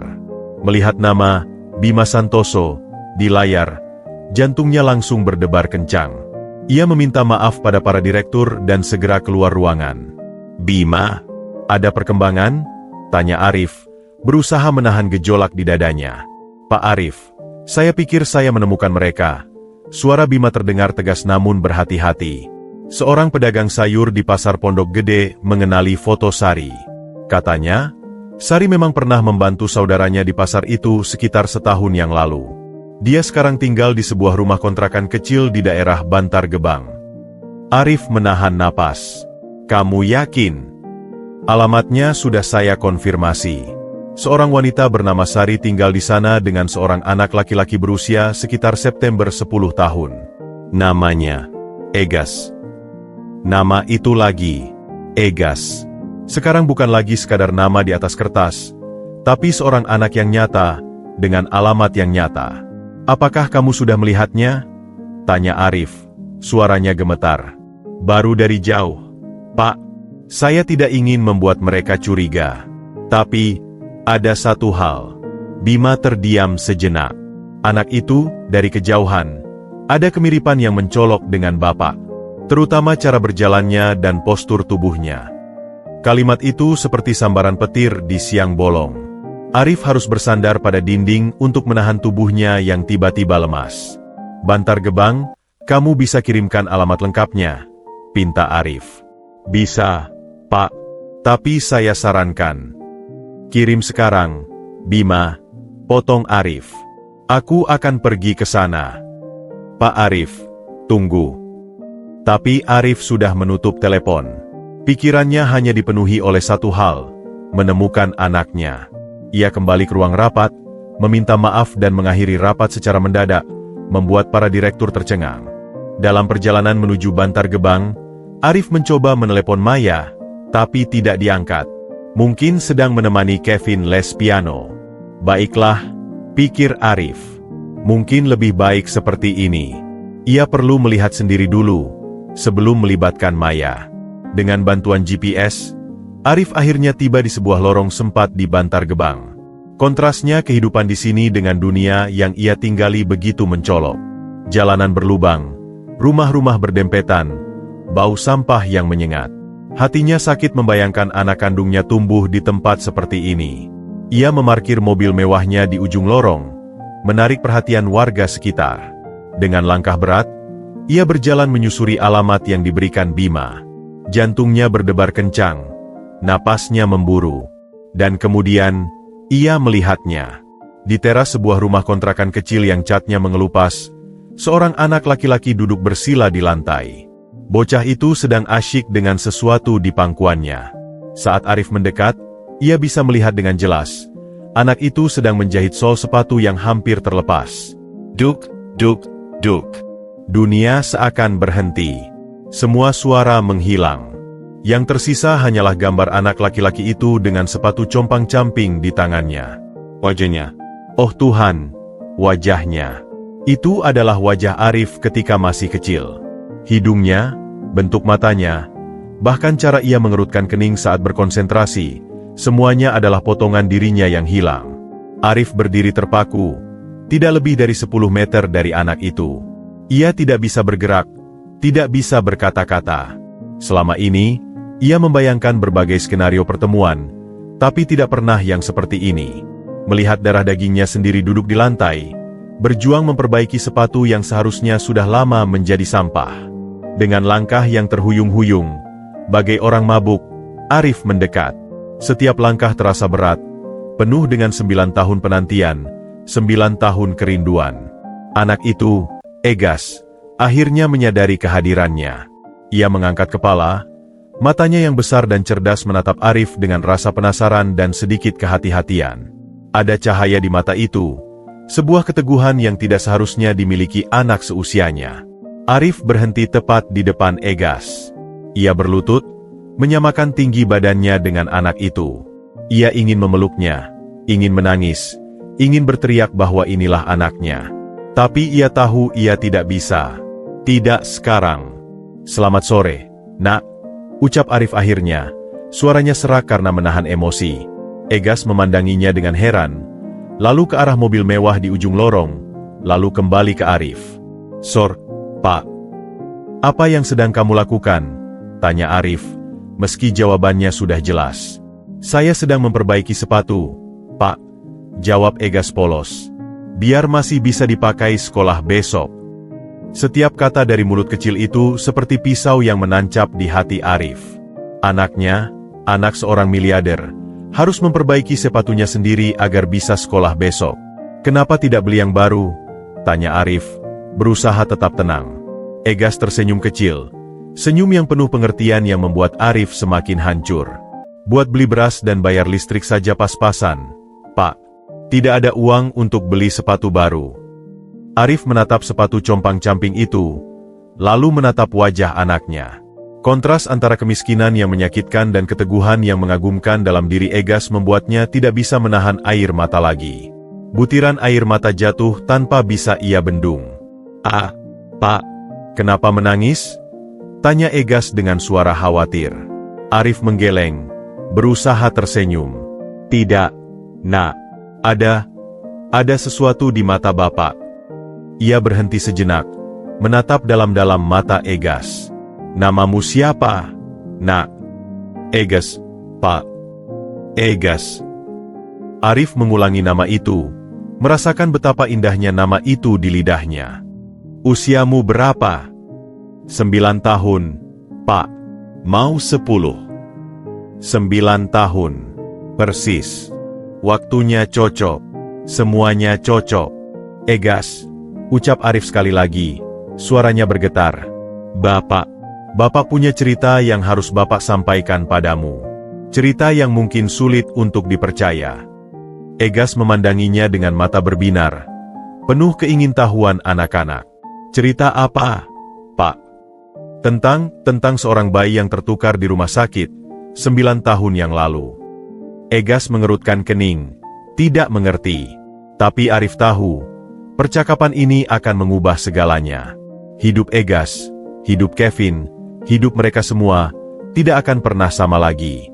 Pertemuan yang ia nantikan selama ini akhirnya terjadi. Tapi di teras rumah kontrakan yang sederhana itu, dengan sepatu compang-camping sebagai saksi, Arif menyadari bahwa kebenaran yang ia cari selama ini mungkin lebih menyakitkan daripada yang ia bayangkan. Udara di teras rumah kontrakan yang sempit itu terasa mendadak pengap. Egas menatap lekat-lekat pria necis yang sedang berlutut di depannya. Kata-kata pria itu tentang bayi tertukar, menggantung di antara mereka, tidak masuk akal namun terasa mengancam. "Bayi tertukar." Egas mengulang pelan, alisnya berkerut tanda kebingungan. "Apa maksudnya, Pak?" Arif menarik napas dalam. Ini lebih sulit dari yang ia bayangkan. Bagaimana menjelaskan kebenaran kompleks ini pada seorang anak berusia 9 tahun? "Begini, Egas." Arif mulai, berusaha mencari kata-kata sederhana. 9 tahun yang lalu, di rumah sakit, ada 2 bayi laki-laki yang lahir hampir bersamaan. Karena suatu kesalahan, mereka tertukar. Egas masih tampak bingung. "Jadi, ada bayi yang salah orang tua?" "Ya, tepat sekali." Arif menganggap, senang Egas cepat menangkap. Bayi dari keluarga kaya diberikan kepada keluarga miskin, dan sebaliknya. Lambat laun, pemahaman mulai muncul di wajah Egas, diikuti oleh bayangan ketakutan. "Lalu, apa hubungannya dengan saya, Pak?" Arif menatap mata Egas, mata yang ternyata sangat mirip dengan mata almarhum ibunya. "Egas, Bapak telah mencari-cari kebenaran ini selama berbulan-bulan. Sejak menyadari bahwa anak yang selama ini kukira adalah anakku, bukan darah dagingku." Egas mulai gelisah. Tangannya yang masih memegang sepatu compang-camping itu gemetar halus. Saya tidak mengerti." "Bapak melakukan tes DNA," lanjut Arif dengan lembut. "Dan hasilnya menunjukkan bahwa anak yang selama ini tinggal bersamaku bukanlah anak kandungku." Sekarang Egas benar-benar terlihat ketakutan. Ia melirik ke arah pintu rumah, mencari ibunya. "Tapi, apa hubungannya dengan saya?" Arif menghela napas. "Inilah bagian tersulit. Tes DNA yang kami lakukan diam-diam, membuktikan bahwa kamu adalah anak kandung Bapak." BRRGG. Dunia Egas berhenti berputar. Sepatu yang ia pegang terjatuh ke lantai dengan suara berdekap. Telinganya mendenging. Jantungnya berdebar kencak bagai drum perang. Ia memandang pria di depannya, wajahnya yang gagah, pakaiannya yang mahal, mobil mewah di belakang. Lalu ia melihat sekilas ke dalam rumah kontrakannya yang gelap dan berantakan. Tidak mungkin," bisik Egas, tubuhnya gemetar. "Itu bohong. Ibuku, Mama Sari." "Ibu Sari adalah ibu yang hebat, Egas," kata Arif cepat, mencoba menenangkan. "Dia telah membesarkanmu dengan penuh kasih sayang. Tapi secara biologis, dialah yang melahirkan anak kandungku, Kevin, yang selama ini kukira adalah anakku." Air mata Arif akhirnya menetes. "Lihatlah wajahmu, Nak, kamu adalah potongan diriku yang hilang. Matamu, seperti mata almarhumah ibumu. Tapi Egas tidak mendengar. Pikirannya dipenuhi oleh satu hal, Mamah Sari. Perempuan yang telah membesarkannya dengan susah payah, yang rela tidak makan demi ia kenyang, yang menjahitkan seragamnya sampai larut malam bukan ibunya?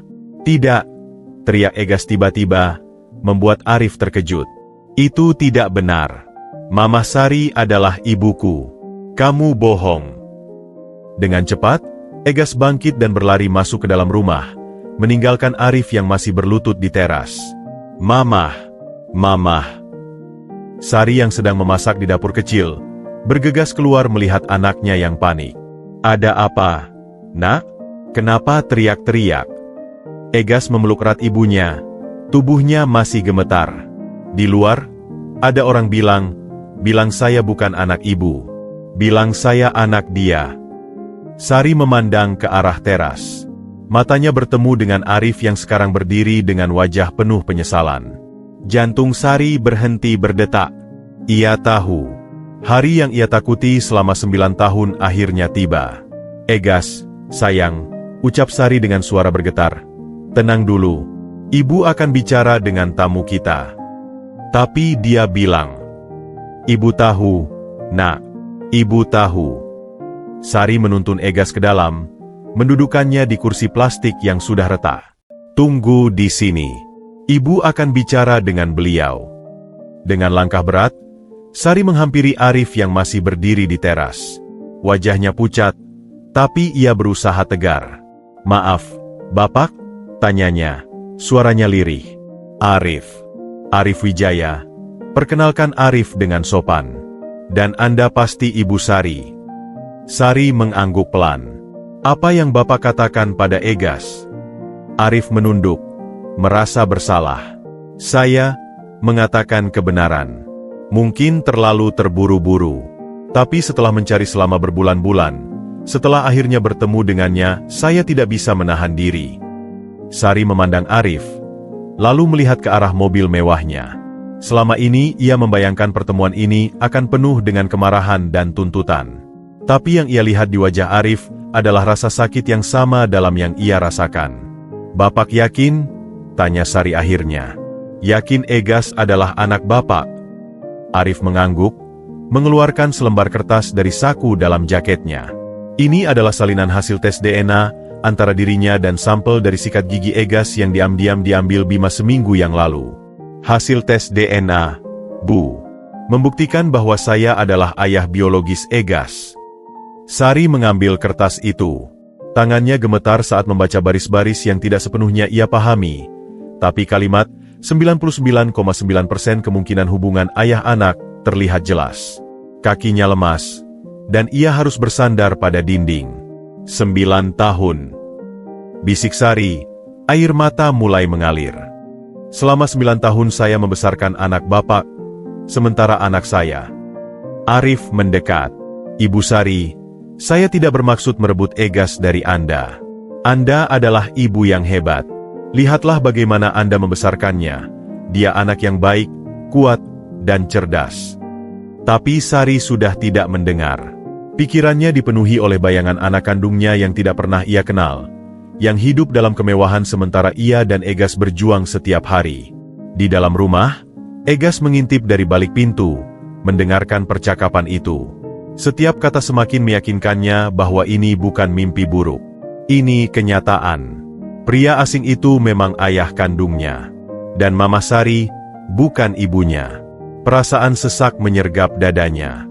Dunia yang selama ini ia kenal runtuh dalam sekejap. Siapa dirinya sebenarnya?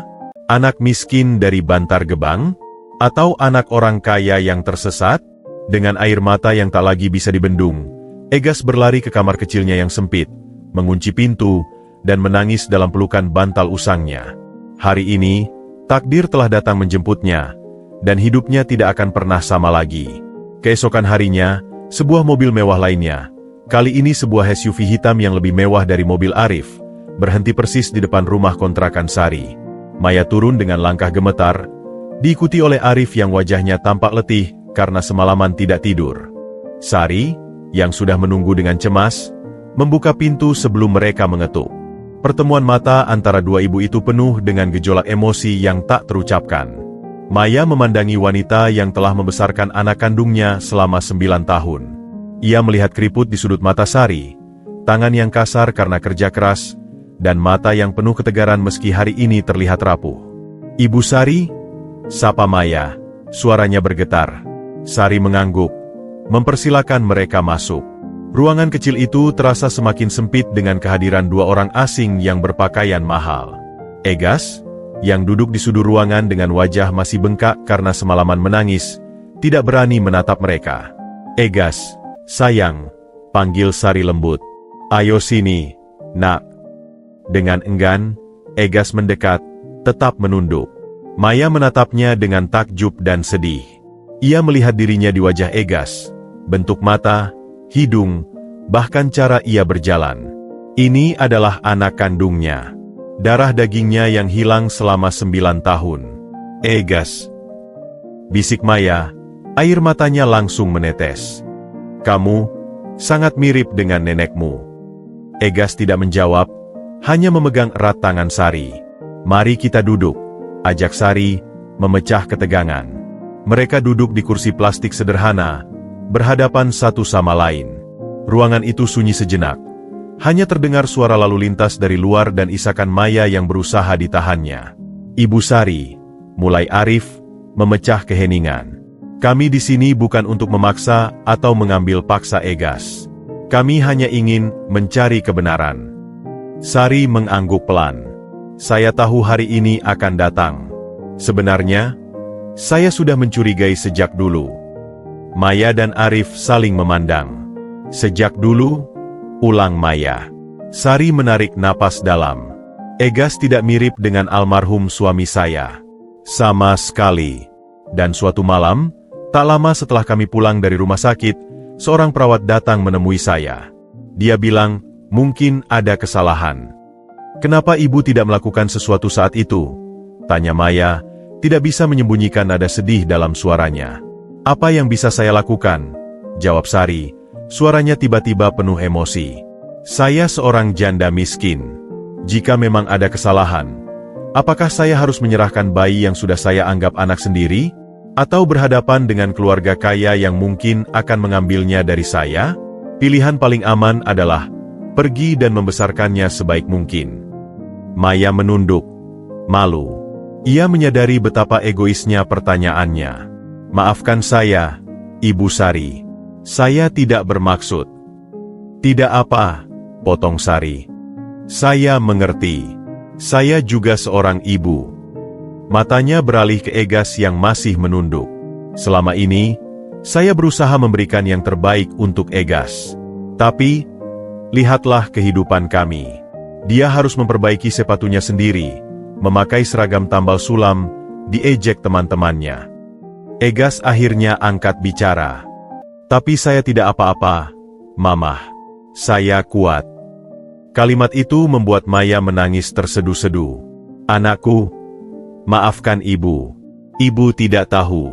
Ibu tidak tahu kamu di sini." Arif memegangi bahu istrinya, berusaha menenangkan. "Ibu Sari, kami ingin mengajukan sebuah usulan."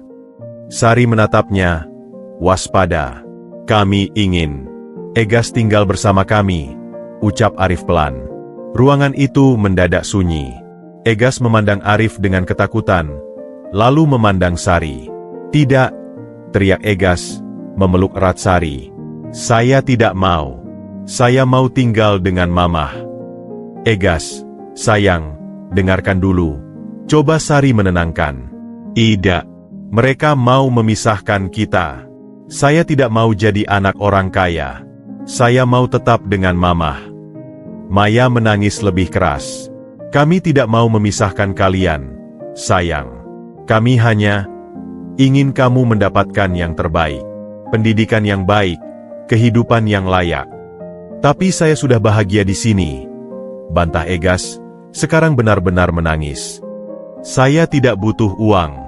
Saya butuh Mamah." Sari memeluk erat Egas. Air matanya jatuh membasahi rambut anak itu.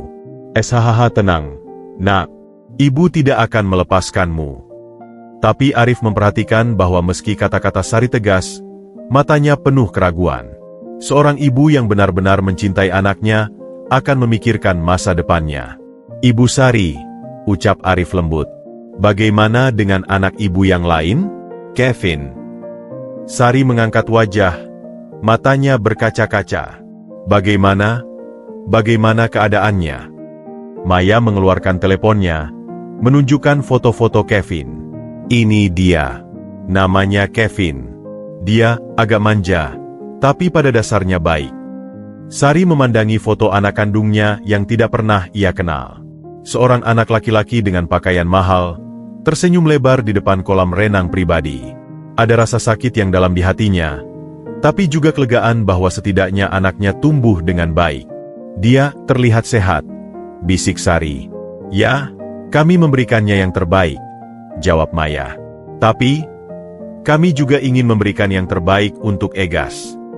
Sari memandang Egas yang masih memeluknya erat, lalu kembali ke foto Kevin. 2 anak, 2 kehidupan yang tertukar, dan 2 ibu yang hatinya tercabik-cabik. Apa yang ibu katakan semalam benar, ucap Sari akhirnya, menatap Arif. Saya memang ibu yang hebat untuk Egas. Tapi, saya ibu yang buruk untuk Kevin. Saya bahkan tidak pernah melihatnya. Itu bukan salah ibu, sahut Maya cepat. Tapi itu tanggung jawab saya sekarang, jawab Sari dengan tegas. Seperti tanggung jawab Anda pada Egas. Ruangan kembali sunyi. Kebenaran yang pahit itu akhirnya terungkap sepenuhnya. 2 keluarga yang terikat oleh sebuah kesalahan, sekarang harus memutuskan masa depan 2 anak yang tidak bersalah. Apa kita bisa bertemu Kevin? Tanya Sari akhirnya, suaranya penuh harap dan takut. Maya dan Arif saling memandang. Kami harus mempersiapkannya dulu, jawab Arif. Dia tidak tahu apa-apa tentang semua ini. Sari mengangguk. Mengerti. Sama seperti Egas sampai kemarin. Pertemuan pertama antara 2 ibu ini berakhir tanpa keputusan pasti. Tapi satu hal yang jelas. Baik Sari maupun Maya menyadari bahwa mereka adalah 2 sisi dari koin yang sama. 2 wanita yang sama-sama mencintai anak mereka, baik yang biologis maupun yang dibesarkan, dengan segenap hati. Dan sekarang, mereka harus bekerja sama untuk menemukan solusi terbaik bagi kedua anak itu. Saat Maya dan Arif pergi, berjanji akan kembali besok, Egas masih memeluk erat Sari. Jangan pernah tinggalkan saya, Mamah, bisik Egas. Sari mengecup kening anaknya.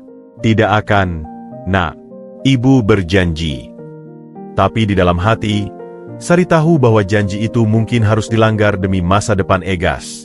Dan itu adalah keputusan paling menyakitkan yang harus dibuat seorang ibu. 3 hari telah berlalu sejak pertemuan pertama yang mengguncang itu. Hari ini, Arif dan Maya kembali mengunjungi rumah kontrakan Sari, namun dengan agenda yang lebih jelas. Mereka membawa serta sebuah proposal tertulis dalam map kulit yang elegan, kontras sekali dengan kesederhanaan rumah Sari. Kali ini, Egas tidak bersembunyi. Ia duduk di samping Sari, memegang erat tangan ibunya. Wajahnya penuh kewaspadaan seperti anak rusa yang mencium bahaya. Terima kasih sudah menerima kami lagi, Ibu Sari, ucap Arif sambil duduk. Sari hanya mengangguk. Matanya langsung tertuju pada map di tangan Arif. Ia tahu pertemuan ini akan membahas masa depan Egas, dan mungkin juga masa depannya sendiri. Ibu Sari, mulai Maya dengan suara lembut, kami telah berdiskusikan panjang selama 3 hari ini. Dan kami ingin menawarkan sebuah solusi. Arif membuka map itu, mengeluarkan beberapa dokumen. Kami ingin memberikan yang terbaik untuk Egas. Kami punya usulan konkret. Sari dan Egas sama-sama menegangkan bahu. Pertama, lanjut Arif, kami ingin membelikan rumah yang layak untuk ibu dan Egas. Tidak perlu jauh dari sini, tapi di lingkungan yang lebih baik. Kedua, sambung Maya, kami akan menanggung semua biaya hidup dan pendidikan Egas sampai perguruan tinggi. Dia akan bersekolah di sekolah terbaik, mendapat les tambahan, dan semua kebutuhannya akan terpenuhi. Egas memandang ibunya, lalu kembali ke Arif dan Maya. Tapi, saya tetap tinggal dengan Mamah, tanyanya penuh harap. Arif dan Maya saling memandang. Inilah bagian tersulit. Tentang itu, Arif menarik napas dalam. Kami berharap Egas bisa tinggal bersama kami. Seketika itu juga, udara di ruangan kecil itu seakan tersedot habis. Egas berdiri dengan wajah pucat. "Ida, sudah saya bilang saya tidak mau," teriaknya. "Egas, tunggu dulu. Coba Sari menenangkan." "Ida, mereka mau memisahkan kita. Mereka mau mengambil saya dari Mamah." Egas menangis histeris, memeluk Sari erat-erat. "Saya tidak peduli dengan sekolah bagus atau rumah mewah. Saya hanya mau tetap dengan Mamah." Maya menutup wajahnya, tidak tahan melihat penderitaan anaknya. Arif berusaha tetap tenang, meski hancur di dalam. "Ibu Sari," ucap Arif, memandangi wanita itu.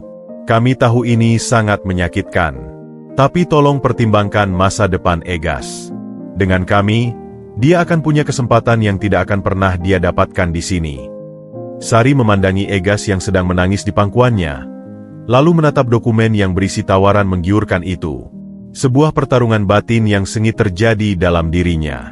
"Egas," bisik Sari, membelai rambut anaknya. "Dengarkan ibu." Egas menggeleng keras, masih memeluknya. "Tidak mau dengar. Mamah jangan tinggalkan Egas."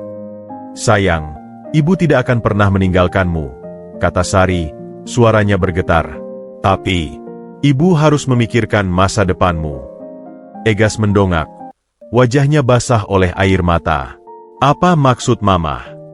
Sari menatap mata Egas, mencoba menahan tangis. "Lihatlah sekeliling kita, Nak. Hidup kita susah. Ibu tidak ingin kamu terus seperti ini, memperbaiki sepatu sendiri, diejek teman-teman, tidak bisa membeli buku yang kamu inginkan." "Tapi saya tidak apa-apa. Saya kuat," bantah Egas. "Tapi ibu tidak tega," teriak Sari tiba-tiba, suaranya pecah. "Ibu tidak tega melihat anak ibu harus menderita. Ibu ingin kamu punya masa depan cerah. Bisa jadi dokter seperti yang kamu impikan." Egas terpana. Ia belum pernah melihat Sari sebening ini.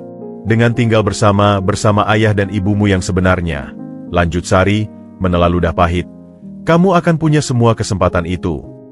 "Jadi Mamah, mau menyerahkan saya?" tanya Egas dengan suara kecil yang menghancurkan hati. "Bukan menyerahkan," tangis Sari, memeluk erat Egas. "Ibu akan selalu menjadi ibumu.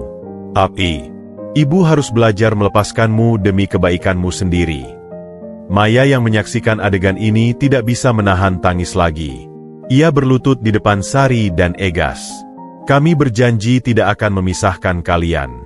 Ibu Sari bisa mengunjungi Egas kapan saja. Egas juga bisa menginap di sini setiap akhir pekan." "Tapi itu tidak sama," isak Egas. "Saya ingin bangun pagi dan melihat Mamah. Ingin sarapan masakan Mamah setiap hari. Ingin menceritakan pelajaran sekolah pada Mamah setiap sore." Arif akhirnya ikut berlutut. "Egas, kami mengerti perasaanmu. Tapi tolong pahami juga perasaan kami. Kami telah kehilangan 9 tahun bersamamu. Kami ingin mengganti waktu yang hilang itu. Dan kami ingin mengenal anak kandung kami," tambah Maya dengan suara bergetar. "Kami ingin melihatmu tumbuh, ingin mendampingimu, ingin membimbingmu." Sari memandangi keluarga di depannya, sebuah keluarga yang seharusnya utuh dari awal. Ia melihat betapa tulusnya Maya dan Arif, dan betapa mereka menyayangi Egas meski baru mengenalnya. "Egas," ucap Sari akhirnya, dengan suara yang tegas meski bergetar. "Ibu ingin kau menerima tawaran ini." Egas memandangnya dengan tak percaya. "Mamah, ini untuk masa depanmu, Nak. Ibu melakukan ini karena ibu sangat mencintaimu." Sari menatap mata Egas. "Lebih dari apapun di dunia ini, ibu ingin melihatmu bahagia dan sukses. Tapi saya tidak akan bahagia tanpa Mamah." "Kamu akan belajar bahagia dengan cara baru," jawab Sari sambil tersenyum getir. "Dan ibu akan selalu ada untukmu. Hanya, tidak setiap hari lagi." Keputusan yang mustahil akhirnya dibuat. Atas nama cinta dan pengorbanan, seorang ibu memilih untuk melepaskan anak yang telah dibesarkannya selama 9 tahun. Dan seorang anak harus menerima bahwa terkadang, Cinta terbesar justru terwujud dalam keikhlasan untuk melepaskan. Saat Egas akhirnya mengangguk pelan, menerima keputusan yang menyakitkan itu, semua orang di ruangan itu menangis. Tangis untuk sebuah perpisahan, tapi juga untuk sebuah awal baru. Dua keluarga yang terpisah oleh takdir, kini mulai menyatu dengan cara yang tidak pernah mereka bayangkan. Hari kepindahan itu tiba dengan langkah berat. Matahari pagi bersinar cerah, ironisnya bertolak belakang dengan suasana hati semua orang yang terlibat. Sebuah mobil van yang dikirimkan Arif sudah parkir di depan rumah kontrakan Sari, siap mengangkut barang-barang Egas yang sedikit itu. Di dalam rumah, Egas berdiri di depan koper kecil yang diberikan Maya, sebuah koper beroda dengan merek terkenal yang harganya mungkin setara dengan biaya hidup mereka selama setahun. Di dalamnya, hanya ada beberapa helai baju, seragam sekolah, buku-buku pelajaran, dan sepatu compang-camping yang sudah ia perbaiki itu, sebuah pengingat akan kehidupan lamanya.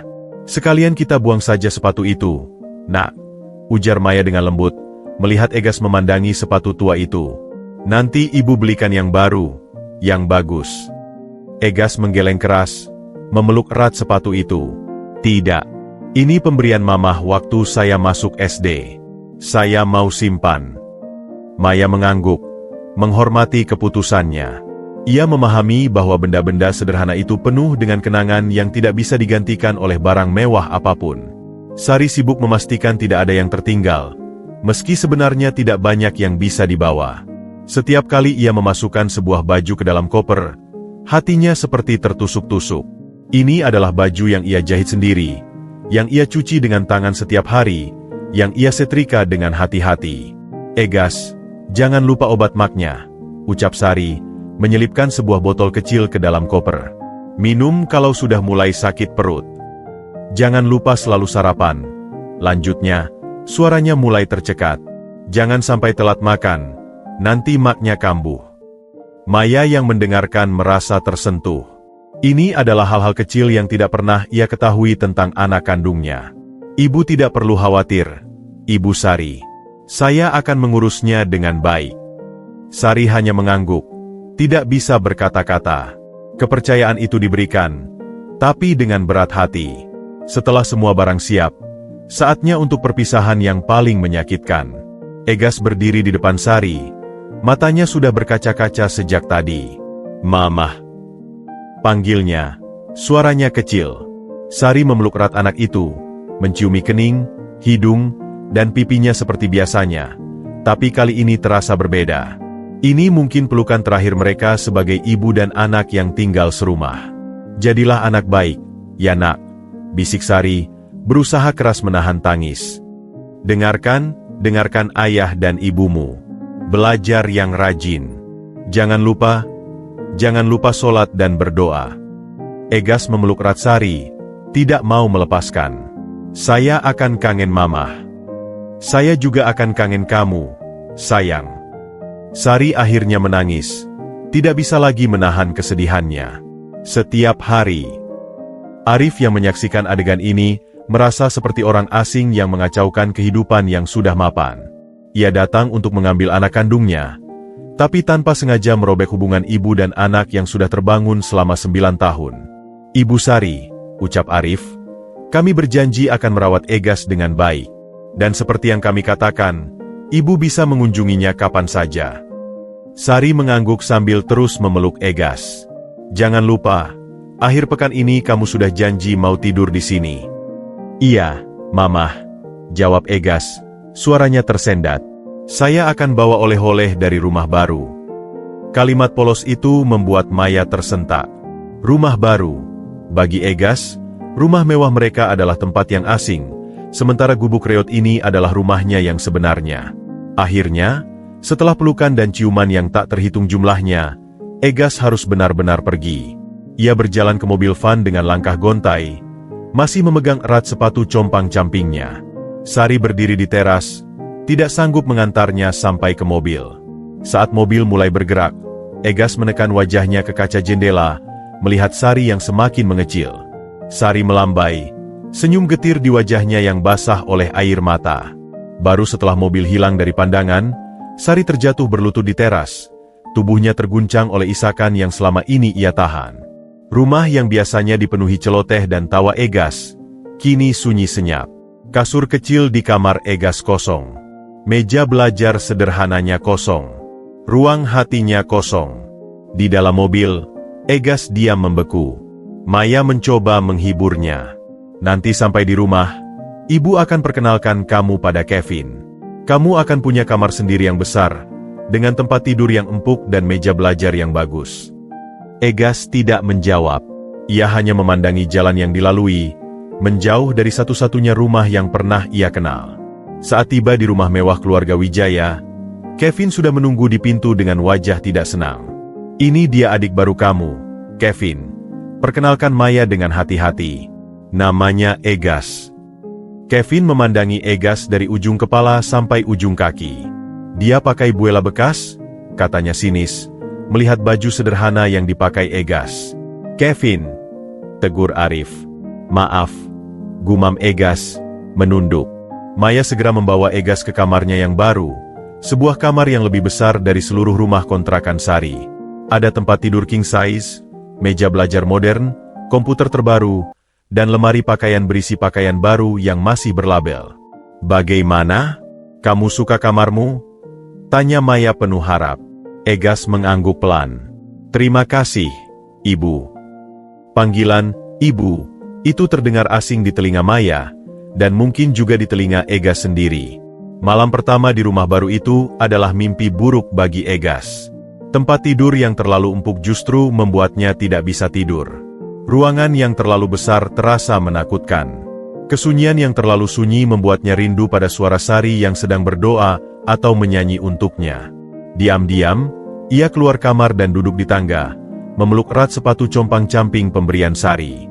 Di rumah mewah ini, dengan segala kemewahannya, Egas justru merasa lebih miskin dari sebelumnya. Miskin akan kasih sayang yang selama ini ia dapatkan dengan sederhana namun tulus. Sementara itu, di rumah kontrakan yang sunyi, Sari tidak bisa menutup mata. Ia berjalan ke kamar kosong Egas, berbaring di kasur yang masih menyisakan aroma anaknya, dan menangis sepanjang malam. Pemisahan ini getir bagi keduanya. Sebuah pengorbanan yang harus dibayar mahal untuk sebuah harapan akan masa depan yang lebih baik. Tapi malam ini, di antara kemewahan dan kesederhanaan, dua hati sama-sama remuk oleh kerinduan yang tak terobati. 2 minggu telah berlalu sejak Egas pindah ke rumah keluarga Wijaya. Kehidupan mewah yang awalnya terasa asing dan menakutkan, perlahan mulai memberinya ruang. Maya dengan sabar mengajarinya cara menggunakan berbagai peralatan elektronik, sementara Arif meluangkan waktu setiap malam untuk membantunya memahami pelajaran sekolah. Namun, di balik semua penyesuaian itu, ada kerinduan mendalam yang terus menggerogoti hati Egas. Akhir pekan pertama yang dijanjikan tiba. Sejak pagi, Egas sudah tidak bisa diam. Ia berkali-kali melihat jam, menghitung detik hingga saatnya kembali ke rumah Sari. Kamu sangat bersemangat, ucap Maya sambil membantu Egas mengemasi tasnya. Ada sedikit rasa cemburu dalam hatinya, tapi ia memahami. Maaf, Ibu, kata Egas cepat. Saya hanya rindu Mamah. Maya tersenyum getir. Tidak perlu minta maaf, sayang. Ibu mengerti. Arif mengantar Egas dengan mobilnya. Sepanjang perjalanan, Egas terus bercerita tentang Sari, betapa sabarnya ia mengajarinya mengaji, bagaimana ia selalu menyisihkan uang untuk membelikannya buku meski harus berhemat, bagaimana aroma masakannya yang selalu membuatnya lapar. Saat mobil mendekati lorong sempit di Bantar Gebang, jantung Egas berdebar kencang. Begitu mobil berhenti, ia langsung melompat keluar dan berlari ke rumah kontrakan itu. Mamah, Mamah, teriaknya sambil membuka pintu. Sari yang sedang menyapu, langsung menjatuhkan sapunya dan membuka tangan lebar-lebar. Egas, anak ibu. Mereka berpelukan erat, berputar-putar di ruangan kecil itu. Air mata kebahagiaan mengalir deras. 2 minggu terasa seperti 2 tahun bagi mereka berdua. Kamu sudah lebih gemis, Nak, ujar Sari sambil menatap wajah Egas. Dan lebih bersih. Egas terkekeh. Di sana mandinya pakai shower, airnya hangat. Sari memeluknya lagi. Apa kabar? Apakah mereka baik padamu? Mereka baik sekali, Mamah. Tapi, Egas menunduk. Aku rindu masakan mamah. Rindu tidur di kasur yang keras. Rindu suara mamah nyanyi-nyanyi di dapur. Sari tersenyum, matanya berkaca-kaca. Ibu juga rindu semuanya tentang kamu. Mereka menghabiskan hari itu seperti dulu. Egas membantu Sari mencuci piring, menyapu lantai, kemudian belajar bersama di meja makan kecil. Sederhana, namun penuh makna. Sore harinya, terjadi percakapan penting antara Sari dan Arif yang datang menjemput Egas. Ibu Sari, ucap Arif setelah duduk. Saya perhatikan Egas, berbeda di sini. Dia lebih cerah, lebih bebas. Sari mengangguk. Ini adalah dunianya, Pak Arif. Tempat di mana dia tumbuh besar. Kami menyadari sesuatu, lanjut Arif dengan serius. Memaksa Egas sepenuhnya tinggal bersama kami, itu egois. Kami mengambilnya dari akarnya. Sari memandang Arif, penasaran. Kami punya usulan baru, kata Arif. Bagaimana jika kami yang pindah mendekat? Kami bisa belikan rumah yang layak untuk ibu di dekat rumah kami. Egas bisa tinggal dengan ibu, tapi tetap mendapatkan pendidikan dan fasilitas terbaik dari kami. Mata Sari berbinar. Benarkah? Itu terlalu baik. Tidak, ini yang terbaik untuk Egas, jawab Arif. Dia butuh Ibu Sari. Dan kami butuh waktu untuk membangun hubungan dengannya secara perlahan. Ketika usulan ini disampaikan pada Egas, wajahnya bersinar seperti matahari. Benarkah? Aku bisa tinggal lagi dengan Mamah? Ya, sayang, jawab Arif sambil membelai kepala Egas. Kami sadar, cinta tidak bisa dipaksakan. Kami ingin kamu bahagia. Kepindahan itu terjadi lebih cepat dari perkiraan. Dalam seminggu, Sari dan Egas sudah menempati rumah sederhana namun nyaman, hanya berjarak 10 menit dari rumah besar keluarga Wijaya. Egas tetap bersekolah di sekolah favorit yang ditentukan Arif, namun sekarang ia pulang ke rumah Sari setiap hari. Hubungan Egas dengan keluarga Wijaya pun mulai membaik. Tanpa paksaan, tanpa tekanan, cinta tumbuh secara alami. Setiap akhir pekan, Egas menginap di rumah besar itu, dan secara bertahap mulai memanggil Maya, ibu, dan Arif, ayah, dengan tulus. Suatu sore, Egas menemukan Arif sedang duduk di teras, memandangi foto lama. Ayah, apa itu? Tanya Egas. Arif tersenyum. Ini foto kakekmu. Kamu sangat mirip dengannya. Egas duduk di samping Arif. Ceritakan tentang kakek. Sementara itu, di dapur, Maya dan Sari sedang memasak bersama. Awalnya canggung, namun lambat laun mereka menemukan ritme. Maya mengajari Sari menggunakan oven modern, sementara Sari mengajari Maya resep masakan sederhana favorit Egas. Terima kasih telah berbagi anakmu dengan kami, ucap Maya tiba-tiba. Sari tersenyum. Dia adalah anak kita sekarang. Kita adalah keluarganya, dengan cara yang berbeda. Malam itu, untuk pertama kalinya, mereka makan malam bersama. Arif, Maya, Kevin, Egas, dan Sari di rumah besar keluarga Wijaya. Meja panjang yang biasanya terasa formal, kini dipenuhi tawa dan cerita. Kevin, panggil Egas saat makan pencuci mulut. Aku ada PR matematika yang sulit. Bisa bantu? Kevin yang awalnya selalu sinis, kini sudah mulai menerima kehadiran Egas. Ya, sudah kubilang kamu pasti perlu bantuanku. Arif dan Maya saling memandang, senyum bahagia merekah di wajah mereka. Ini bukanlah akhir yang sempurna, masih ada banyak penyesuaian yang harus dilakukan, terutama dengan Kevin yang masih perlu waktu. Tapi ini adalah awal yang baik. Sebelum pulang, Egas memeluk Maya dan Arif. Terima kasih sudah mengerti, Ibu, Ayah. Kemudian ia memeluk Sari. Ayo pulang, Mamah. Di mobil dalam perjalanan pulang ke rumah mereka yang baru, Egas memandang Sari. Aku senang bisa tetap tinggal dengan Mamah. Sari menatap anaknya, anak yang tidak dilahirkannya, tapi yang telah ia besarkan dengan segenap jiwa. Ibu juga senang. Nak, kadang, keluarga bukan hanya tentang darah, tapi tentang di mana hatimu merasa paling berada. 6 bulan kemudian, kehidupan baru mereka telah menemukan iramanya. Egas berhasil mendapatkan beasiswa penuh di sekolah barunya berkat prestasinya yang gemilang. Kevin dan Egas kini bersekolah di tempat yang sama, dan meski tidak selalu akur, mereka telah belajar menghormati satu sama lain. Sari kini memiliki usaha kecil-kecilan berkat bantuan Arif, warung makan sederhana yang menyajikan masakan rumahan. Maya menjadi pelanggan tetap, dan hubungan mereka berkembang menjadi persahabatan yang tulus. Di kamar Egas yang baru, ada 2 foto yang berdampingan. Satu foto dirinya dengan Sari di depan warung makan mereka, dan satu foto keluarga besar mereka yang tidak konvensional namun penuh cinta. Takdir mungkin telah memisahkan mereka di awal, tapi cinta dan pengertianlah yang akhirnya menyatukan mereka kembali, tidak dengan mengganti yang lama, tapi dengan memperluas definisi keluarga itu sendiri. Dan untuk Egas, memiliki 2 ibu dan 2 ayah, dengan cara mereka masing-masing, adalah anugerah terbesar yang tidak pernah ia bayangkan.